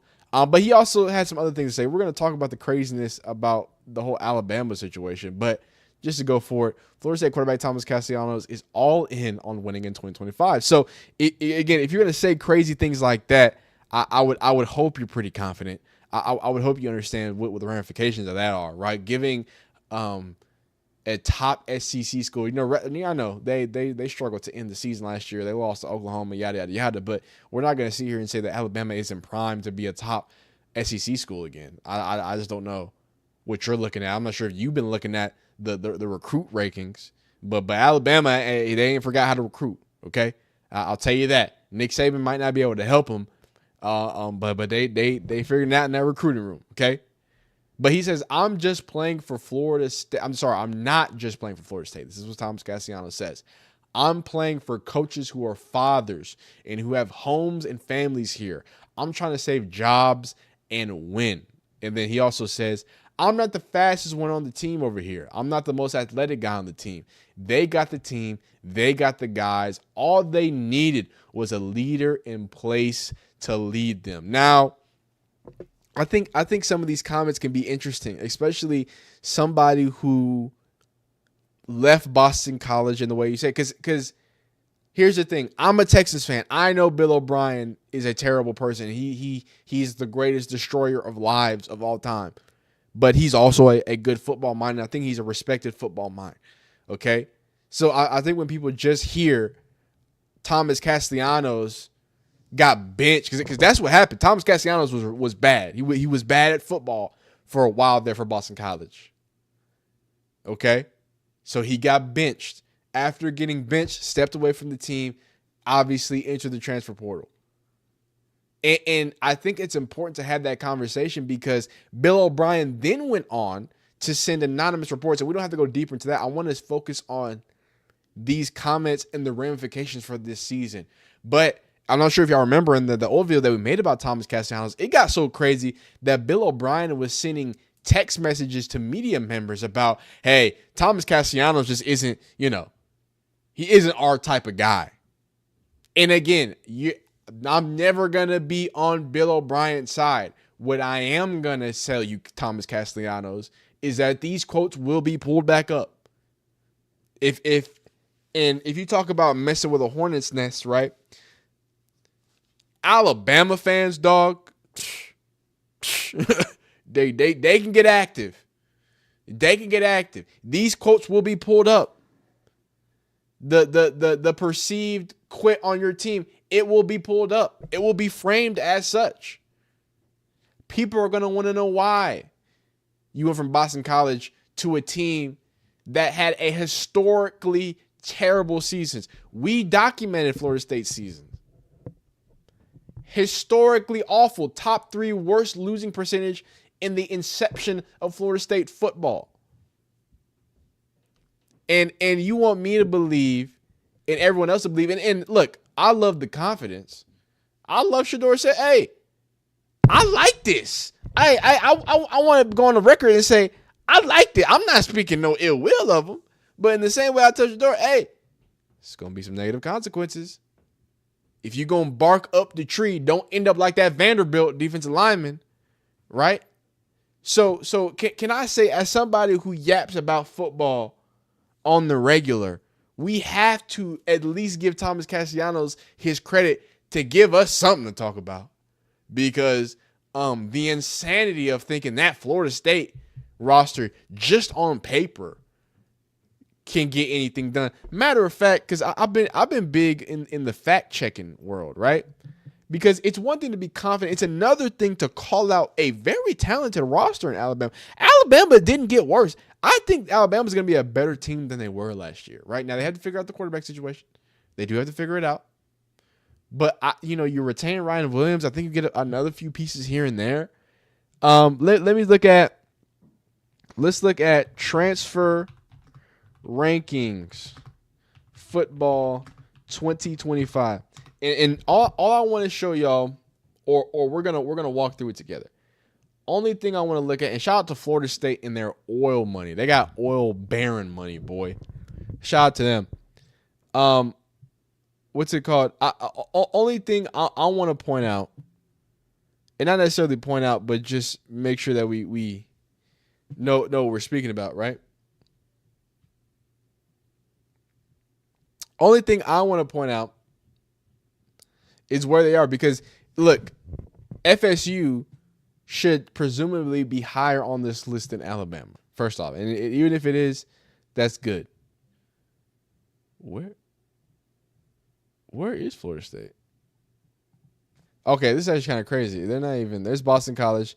No way Florida State's lower. There's Alabama. No way. Wait. I don't even think Florida State's up there, dog. Shout out to the Horns. Because I thought Florida State had a super heavy transfer class. Is this 2025? Is this 2025? Rankings. 2025. 21 total. Am I missing it? Florida State's not even ranked in the top. Oh, I'm tripping. Number 34. Okay, number 34. Alabama is here at 62. Okay, so first, this is what I was expecting. So it wasn't supposed to be like Florida State's not here. That's why I was like, oh my God, y'all messed up my point, because my point was, let's get into it. Let's get into what they were able to bring in. Let's take a look at it. So you got cornerback, former Florida corner. Okay. Now it could be a talent. You don't know. Former North Carolina linebacker. Former Maryland, Florida, sorry, I'm going the wrong way. I'm messing up. The wrong direction. This is the side here. So actually, yes, former North Carolina wide receiver, right? Obviously, they lost some receivers. Running back from Oklahoma, and obviously Oklahoma just got Mr. Ott. Okay, USC safety, Mr. Javarius Boatwright. Okay, these are some talented players. Offensive tackle, but this is what I wanted to see. I wanted to see specifically, because we've been following very closely Colorado and what they've been doing in the transfer portal. They've been scooping up linemen, boy. They just been scooping them things up, right? So I want to see, hey, what can y'all do, And hey, if you lose any offensive line, that's positive. I just want you to know, Florida State fans, any offensive line you see gone, that's a positive thing. Can y'all even see this? Can y'all even see this? Jeez. Wow. Okay. All right. So, Jale Mathis, offensive tackle, boom, from Rutgers, 3-star guy. Okay. Hakeem Williams, he went to somewhere familiar. You lost a guy to Liberty. You gained a guy from, where is this? What school? I don't even know what school this is. You got a cornerback from Houston. Okay, there's some flavors here, dog. There's some good talent, but is there any talent that makes me think that you should be talking that crazy about the base of Alabama? Who, if I remember correctly, I know last year they had a lot of major losses. Let's not even, hey, again, let's not do it. FSU transfer losses.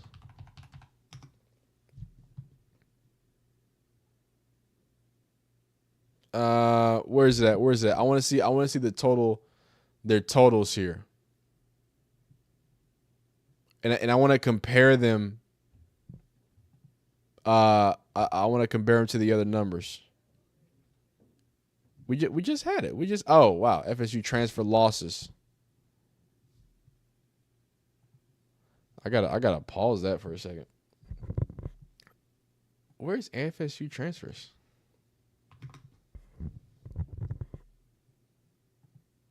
I want to see how many they lost. Okay. I need 24/7.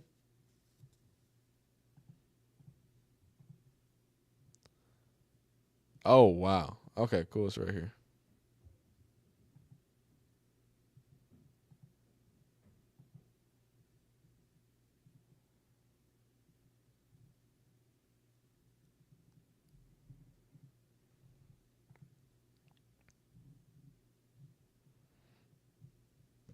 Sorry, I'm trying to count these. 1, 2, 3, 4, 5. That's in 13, 14, 15, 16. Oh my gosh. Oh my God. Are there 50 here?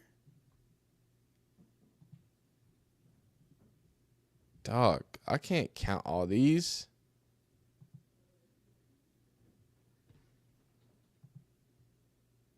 I can't count all this. This is way too much, dog.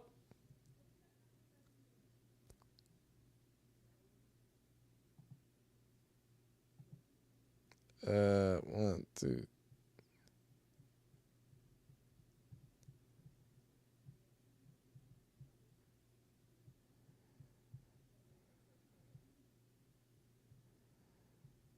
Okay, 27.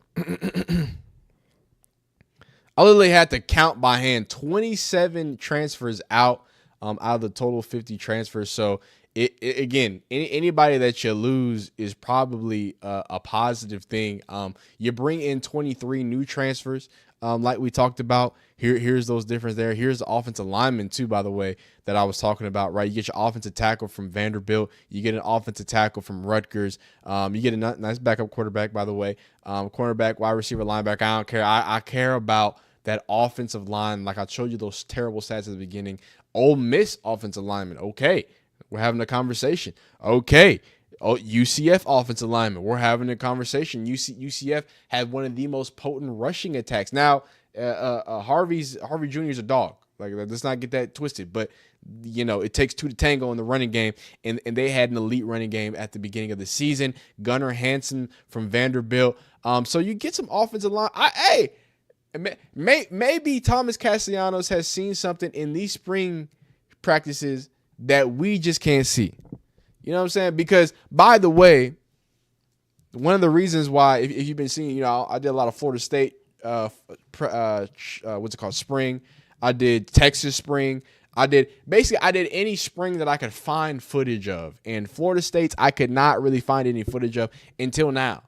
These little itty bitty snippets of it. So clearly, look, and to be honest with you, I know Florida State is a laughing stock, and they're going to be treated as a laughing stock until, you know what I'm saying? Here we go. Until the end of that Alabama game. And then, whether they, show to be a respectable team that can, tango with an elite SEC team, or if they're the same Florida State team last season that just lost in a lot of different positions, it's gonna be a lot to say. But I don't think you need a 5'11" quarterback this excited or getting Alabama your first game of the season, getting them some bulletin board material and them getting them even more fired up. I don't think or understand why you would think that a team like not even a team like a team like Alabama, who's coming off the season they had, who Kalen DeBoer, who's on the hottest of seats already after one season, right? They don't need no reasons to go ahead and smash Florida State while y'all are still trying to figure things out. But hey, I like it. I like that we get to talk about it. I like that he's making it exciting. I think it's going to be dope. Shout out to Gus Malzahn getting the boys going too. You know what I'm saying? Lots of greatness happened. If you're a Florida State fan, let me know. How do you feel, if you are a Florida State fan, how do you feel about these comments from Thomas Castellanos? He obviously put it out there, and he said Nick Saban cannot save Alabama. If you're an Alabama fan, how do you feel about these comments? Is there going to be any mercy for Thomas Castellanos and Florida State cinnamon rolls? Shout out to Matt Be Great, man. Shout out to Matt Be Great, man. Real inspiration to this stuff, man. Like this video if you like it. Dislike this video if you don't like it. Subscribe if you enjoy football content of all shapes and sizes. Really appreciate y'all rocking with me. Continue to be fantastic, and we will see you next time. Peace. Nice. Now, I want to This is a video I want to do, but it's not really pressing. Here's a video I do want to do. And I'm basically just going to read some comments. That's it. I'm going to just pull up. Mary Kay is going in on Shedeur right now. Whoa. What? What do you wait? What do you mean Mary Kay is going in on Shedeur? I better not see nothing from Mary Kay. What do you mean?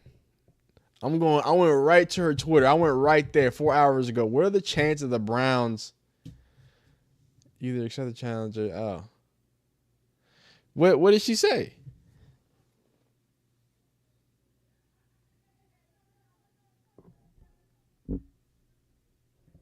Only thing I see so far is Mary Kay says, "What are the chances of the Browns keeping all 4 quarterbacks?"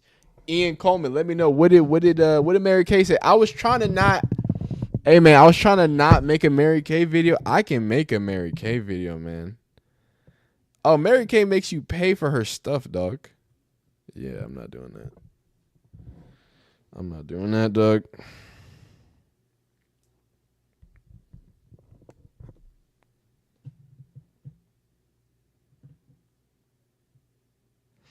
Not doing that, dog.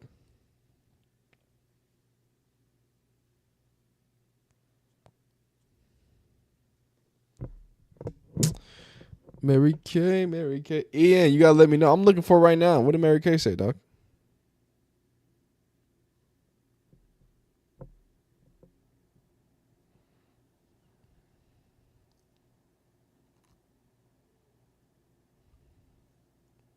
$33 minutes ago, she had her podcast. You hyping up Shedeur when he can't learn the offense. Really? Oh, no.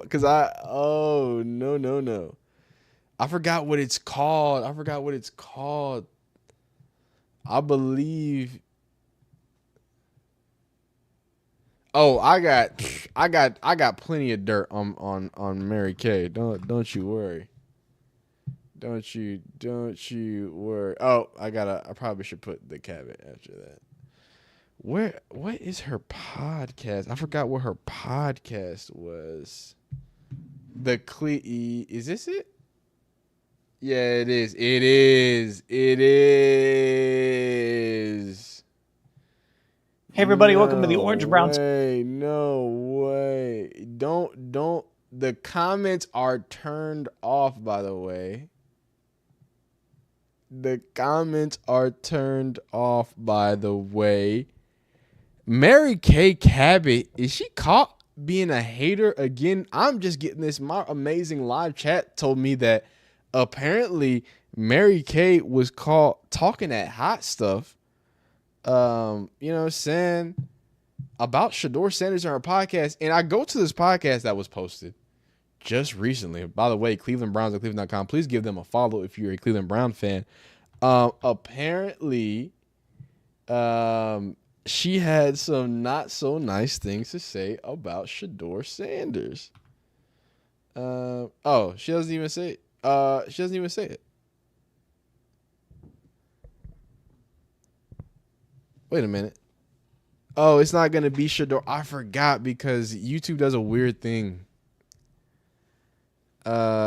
It's not gonna call Shedeur, like it calls it a bunch of different things because they don't.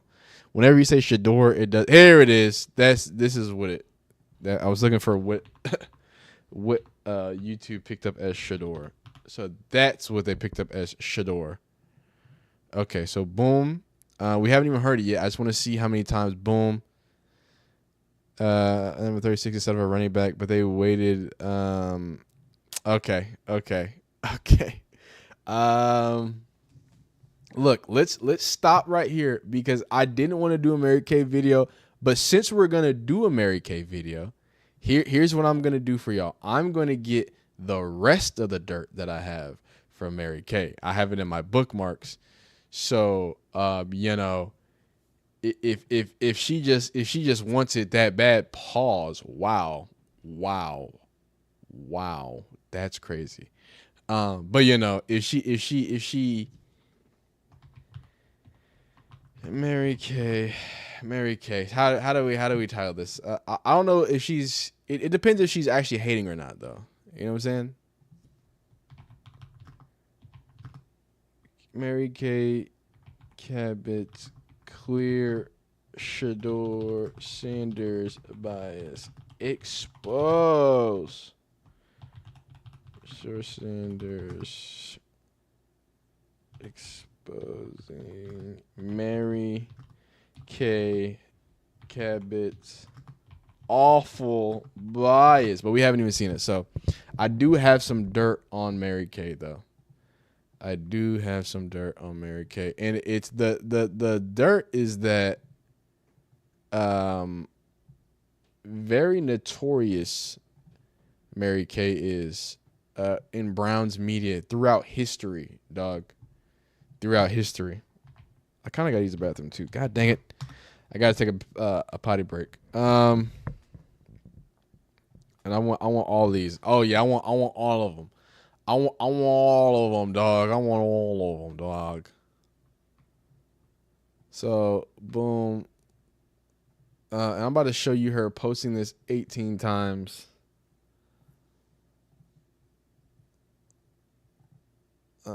Boom.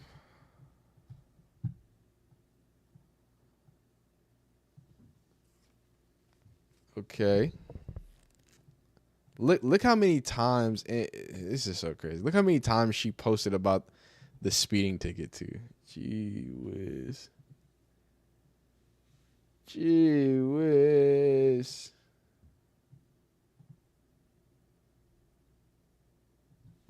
What the heck? We shouldn't need that much. We shouldn't need that much.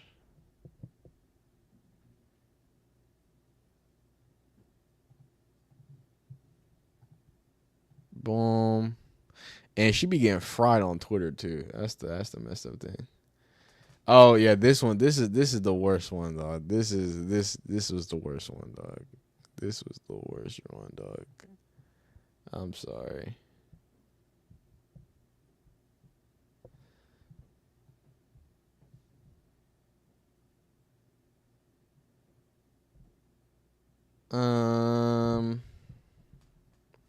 I think I got most of I got. Oh, sorry. Boom. Okay, cool. So we haven't even reacted yet to what Mary Kay apparently just said. But we're about to, I tell you what. Oh, wow. Okay.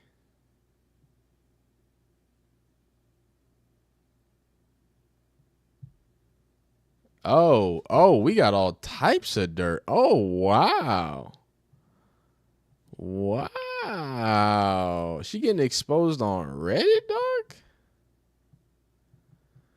When you get exposed on Reddit, you know it's serious when you're getting exposed on Reddit, dog.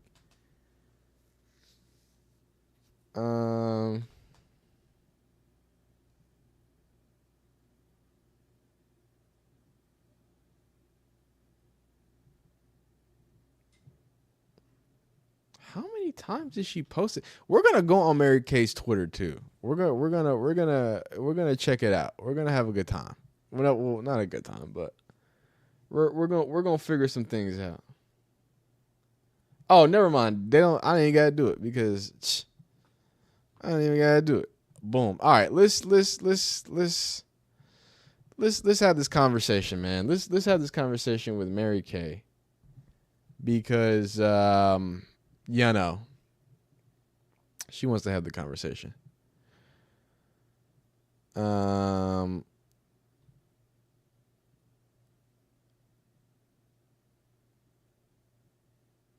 Okay, so I'm reading it a little bit and I already see this is nasty. I want y'all to know this is really nasty. Let's see. I hope this is where it starts. We're gonna start this video though. We're gonna he was talking about, oh yeah, of course they're gonna be talking about the ticket. Of course they're gonna be talking about the ticket. Let's get right into it. Mary Kate Cabot. I don't call many people haters. I don't think that's fair. I don't think Tony Grossi is a hater. I think sometimes he's a little biased, but everybody can be biased. Mary Kay, on the other hand, she has a vendetta against players. And it's not just Shedeur. It's a history of what she's been doing. But more recently, I'm on a live stream. She just published this podcast. Apparently, she finally gets to talk about Shedeur because she made 1,000 posts about his ticket. She's been hounding him and posting him every single time she gets a chance. So let's check to see what Mary Kay has to say about Shedeur. And then after we listen to this little snippet, we're going to go dig up some of the dirt because Baker Mayfield has had problems with Mary Kay. Robert Griffin III has had problems with Mary Kay. It seems like everybody has a history of having a problem with Mary Kay Cabot. But let's hear what she has to say about Shedeur Sanders. Now all of a sudden he's basically back playing right tackle. I don't know. It feels like there has to be some kind of difference there in a righty versus a lefty. And maybe it's not like earth shattering, but it is interesting. So let's talk about the other rookie quarterback. And this question comes from Rick LaPlaglia in Clifton Springs, New York. And it's kind of a question about coverage of the Browns and a lot about Shedeur Sanders. And what it kind of comes down to is kind of being tired of hearing about a 5th-round pick so much. So Rick compliments the work we've done and says that we've done a good job on Orange and Brown Talk of making sure we cover the whole team, but it is obviously Shedeur Sanders heavy, so I'll just paraphrase this. Hey, Mary Kay, why does Shedeur Sanders get so much coverage? Well, because he is famous, basically, and it's just like back when Johnny Manziel got so much coverage, and why Baker Mayfield got so much coverage. These quarterbacks that come out of college as superstars, they already have a huge, huge fan base. They have a loyal national following, and they move the needle nationally. And at this time of year, ESPN and the national media, they need something to hang their hat on a little bit. They need the content. Everybody needs the content, and that's what Mary Kay.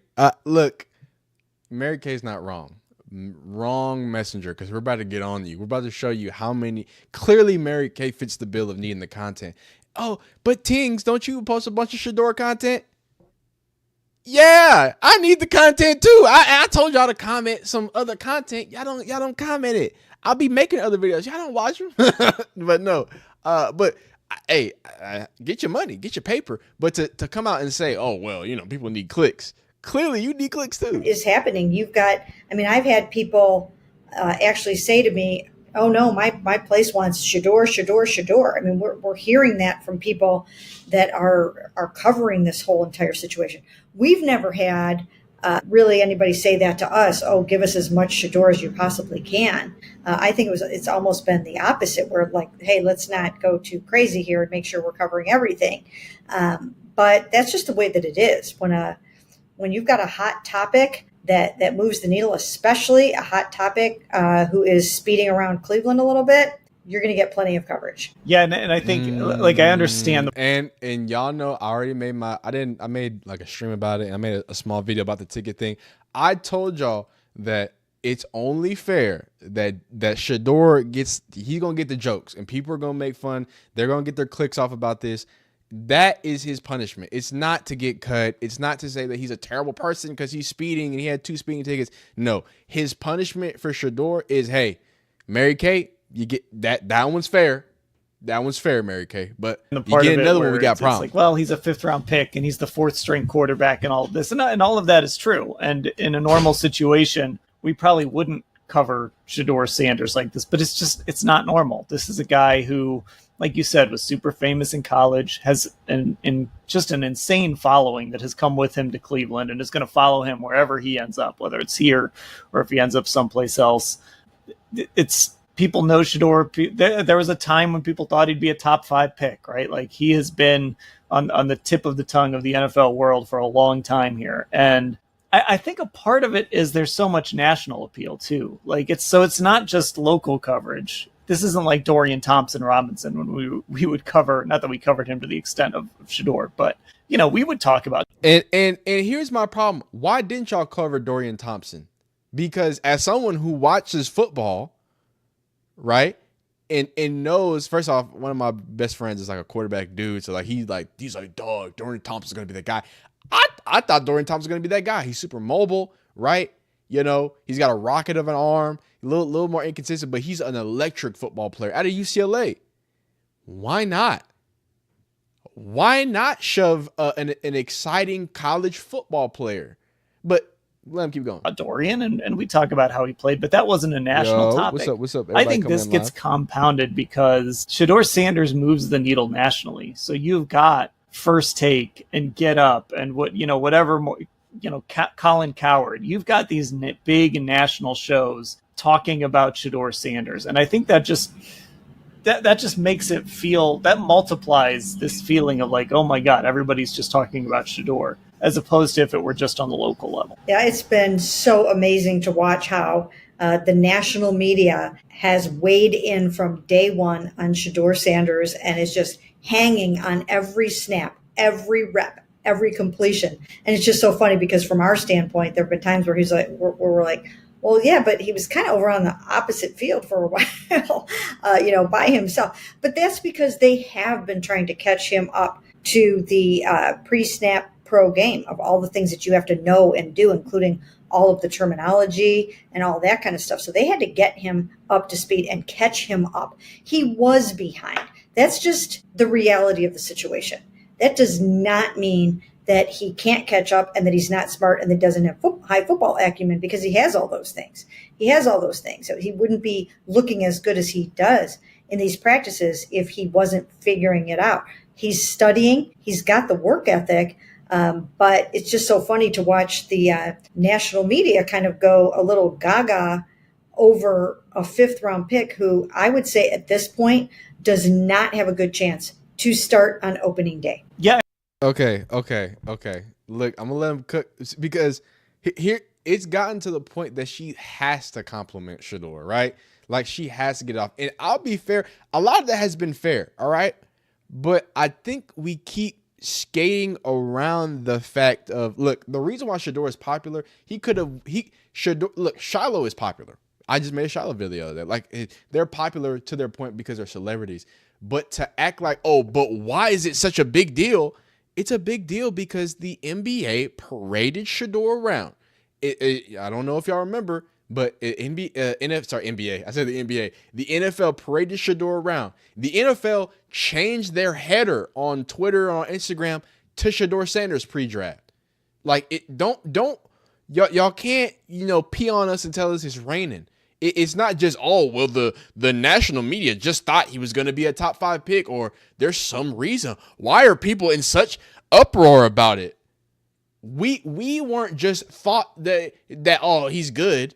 ESPN said it. NFL said it. The mock draft said it. Every single person. So when we go back and say these things, because, a lot of people get my comments again, like, oh, my God, you're glazing, you're this. He's just a 5th round. He's just 6'1", all that, Dog, all that is true.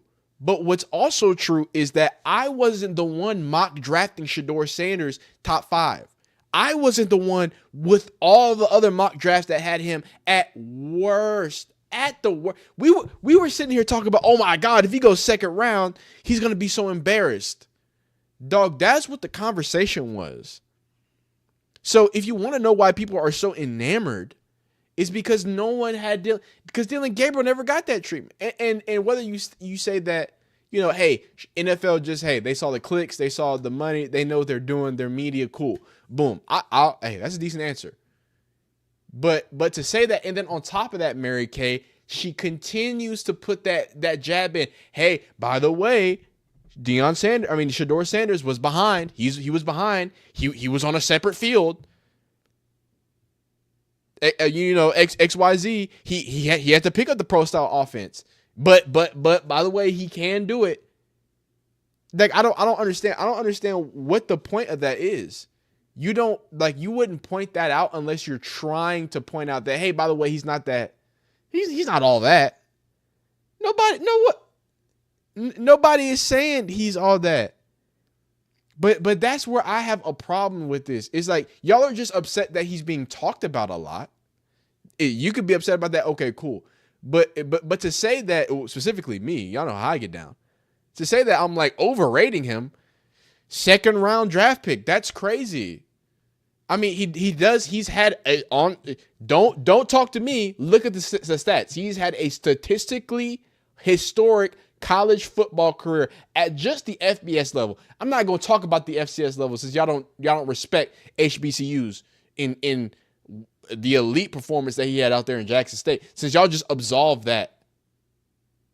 But just talking about the Colorado level in a historic, right? A historic franchise in which there's been historic players, he holds all the quarterback records after 2 seasons. I'm not saying that to say, oh, I'm Shedeur gang. No, I'm saying that because like I'm tired of sounding like a Glazer when we're just, people are gonna be like, what happened?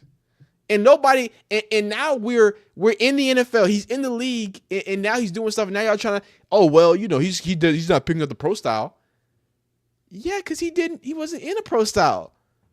We just talked about y'all. You tried to Mary Kay. Remember when she lied and said, Shedeur had the same offensive coordinator. He had Pat Shurmur forever. No, he actually had to adapt. But remember when you tried to say Dylan Gabriel had different coaches, and that's why he can adapt? I don't know, dog. It's just the goals be shifting, man. I mean, I think if we're talking about coverage, I think, like, obviously we do talk a lot about him, but I think, across the board locally, but certainly us, I think we've done a good job of, like, laying out this is kind of where things stand, and this is sort of what it is right now for Shedeur Sanders. And maybe some people don't want to hear that, but this is what we're seeing when we're out there at practice. And I would imagine when we show up to training camp on whatever, July 22nd, first practice is probably July 23rd, which, by the way, that's a month away. It's probably going to be the same situation. I don't think we're going to see Shedeur Sanders taking first-team reps on those first days of camp. It's going to take time. So if nothing else, I think sometimes we talk about Shedeur because we want to push back on this narrative of what people who aren't there are saying versus what we're seeing every day. Right. And then the other caveat or monkey wrench in this whole thing is the fact that there are people, and this is just the day and age that we live in now, that there are people who are writing about Shedeur and opining on how he looks when they're not really there. And that's been an interesting little phenomenon, right? That we are going up against people who are making bold, sweeping proclamations about his performance that we've never seen once before show up at practice. So I think she makes a good point. But first, in my live chat, shout out to my man Otis for the $9.99. Really appreciate that. He says she is disingenuous, and I first off, this comment is already spot on. She is disingenuous. She would say what he was struggling with if it was what it was real. She is speculating. She's doing it because she can't control the narrative because she has too much attention. So she lies. And I'm typically someone, I don't like calling people liars or calling it XYZ, but Mary Kay, I'm sorry. Factually, you are a liar. So Otis is not out of line here. We've made a video of you telling bold-faced lies about Shedeur Sanders in his football history. And as somebody, again, if you were just a marketing and analyst type person, okay, she doesn't know the intricacies of the different offensive coordinators, cool. But the fact that you're a sports beat reporter, unless I'm mistaken, but you're a sports reporter, but you don't know that, like, why even speak about something you don't know? Why even say Shedeur Sanders has only one offensive coordinator for his whole career when it's something that you could have Googled and figured out?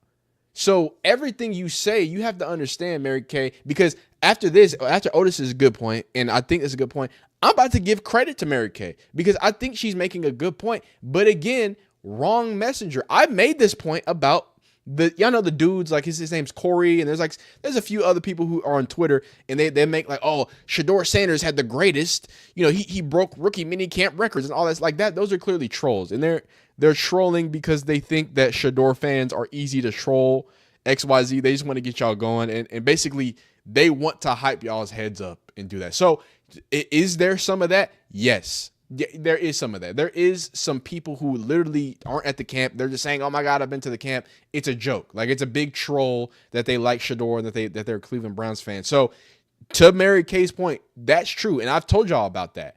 But again, when it comes from Mary Kay, I don't know how you would believe it.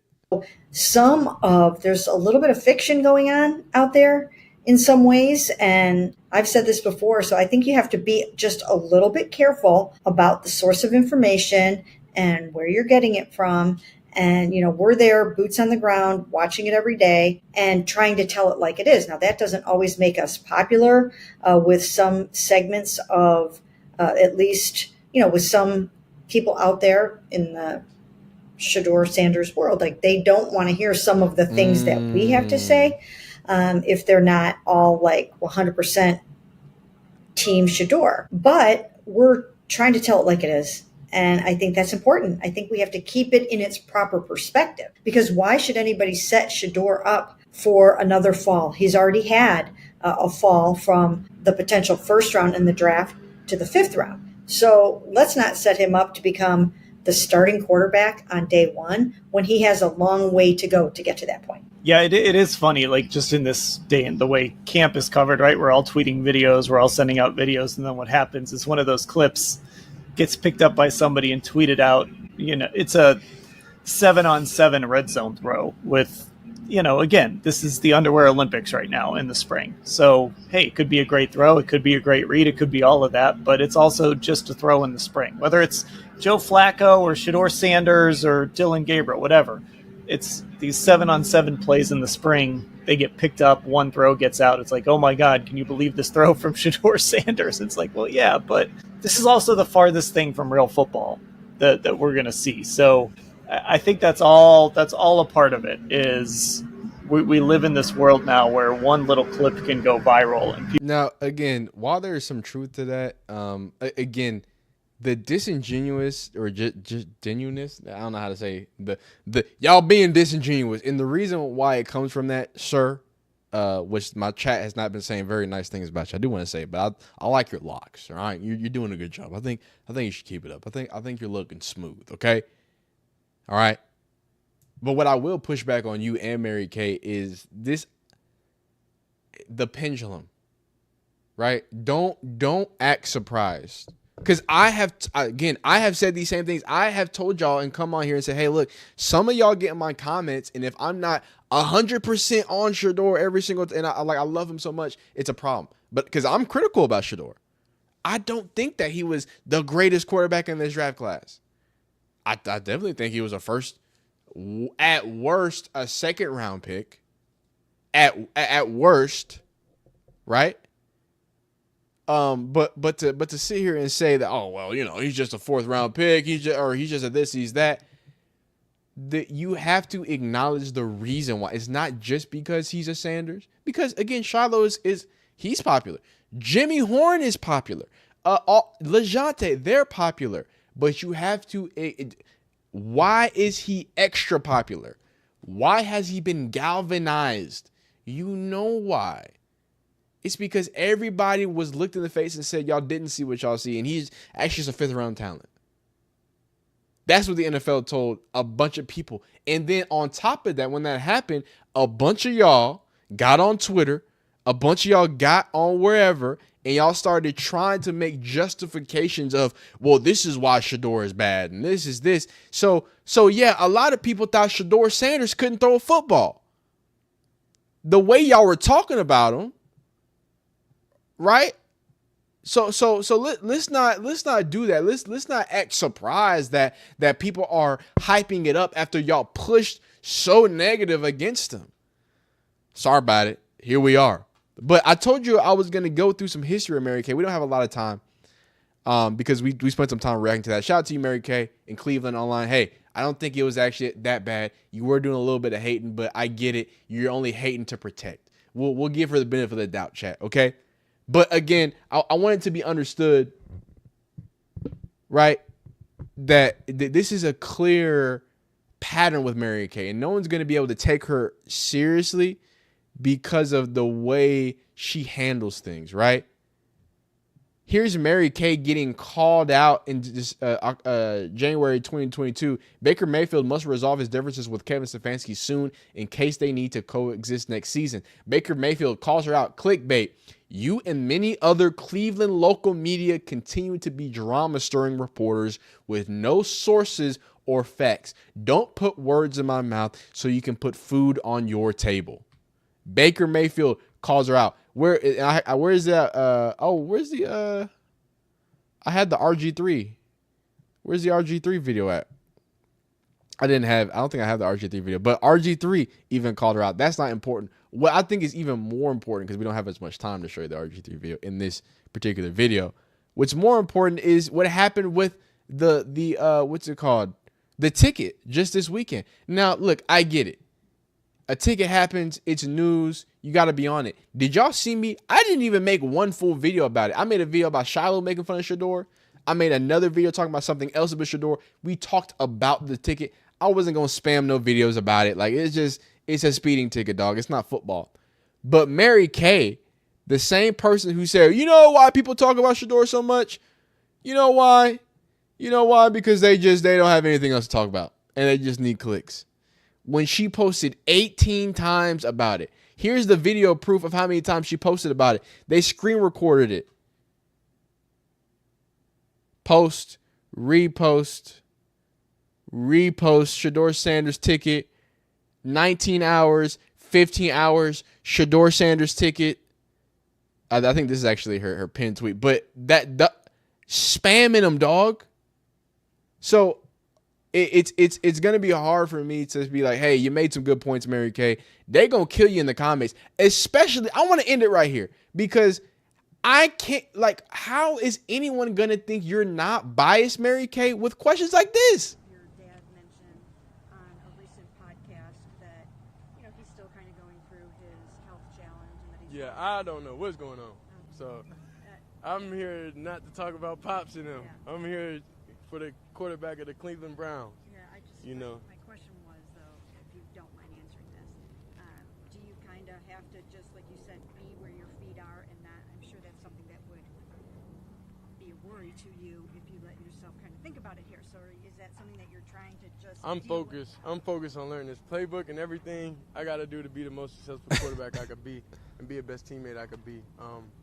Outside. And that's it. And he handled it with grace. But I want to make sure. So as much as I don't think Mary Kay was fully hating, everything she says has to be taken with hate and with a bit of media bias or whatever bias that she's trying to get her clicks, right? So I appreciate you for trying to not set up Shedeur for failure, but understand what it means for you to be the messenger and what you've done in your past, Mary Kay, for people to feel like that. Now, I think you do very hard work. I think being a reporter is very thankless work because of the feverishness of the news. So I do have to thank you, your organization, as well as what you do, because you do offer exclusive news and updates when other people don't have anything. But when that nothing is sourced from nothing, you ain't helping nobody. So appreciate you watching. Please, if you like this video, like it. If you didn't, dislike it. Subscribe if you enjoy football content of all shapes, sizes, forms, and fashions. Be phenomenal. Continue to be great. I cannot thank y'all enough for watching. Y'all are phenomenal. Continue being awesome. And we'll see you next time. Peace.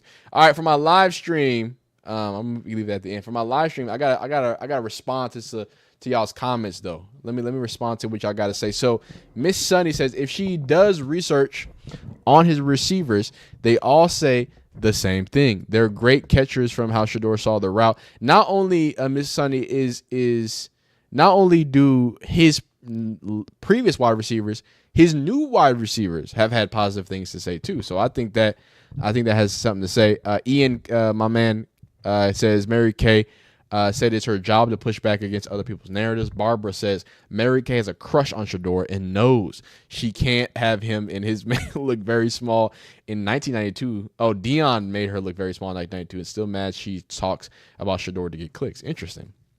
Man, she's sending warnings. She should be voicing whilst she stands in front of the mirror. LA man says, or LA says. Ian again says she was trying so hard not to call y'all dumb ninjas. You know what I'm saying? Selmo says those Buffy buffs and bookmarks are the ones to watch out for. I call them buffalo butts. Buffalo butts? Okay, I don't know what that means. LA says, anyone think the guy on the left ever touched a football? Mary Kay got skeleton ball. Wow. Okay, I don't know if I can say that, but if you're in the chat, you can read what LA said. You know, I don't know what to say about that one, man. Ian says they began the pod talking about how great Dylan looks, now saying nothing matters. So Dylan looks good, matters, but Sanders doesn't. Hey, if y'all want another Mary Kay video, we can go more specifically about how she frames certain people. Somewhere says, I hear they downplaying Cam Ward as well. Hey, I love talking about Cam Ward. There will be a Cam Ward video this week. Don't women supposed to respond? Oh, wow. Okay.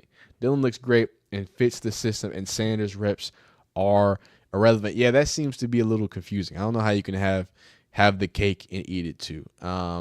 But that, I think, is good for the stream tonight. I think we've cooked all we need to cook up here. What's it called? But probably get another stream here at the end of the week. It's been a good time, a great time. Got a few videos in, Shedeur stuff, Deion stuff. Talked about Thomas Castellanos as well. We even talked about Deion Sanders. Yeah, we got 4 videos. We got 4 good videos, man. Do really appreciate y'all rocking and rolling with me, man. Y'all continue to be great, be phenomenal. Like this video if you like it, dislike if you don't like it.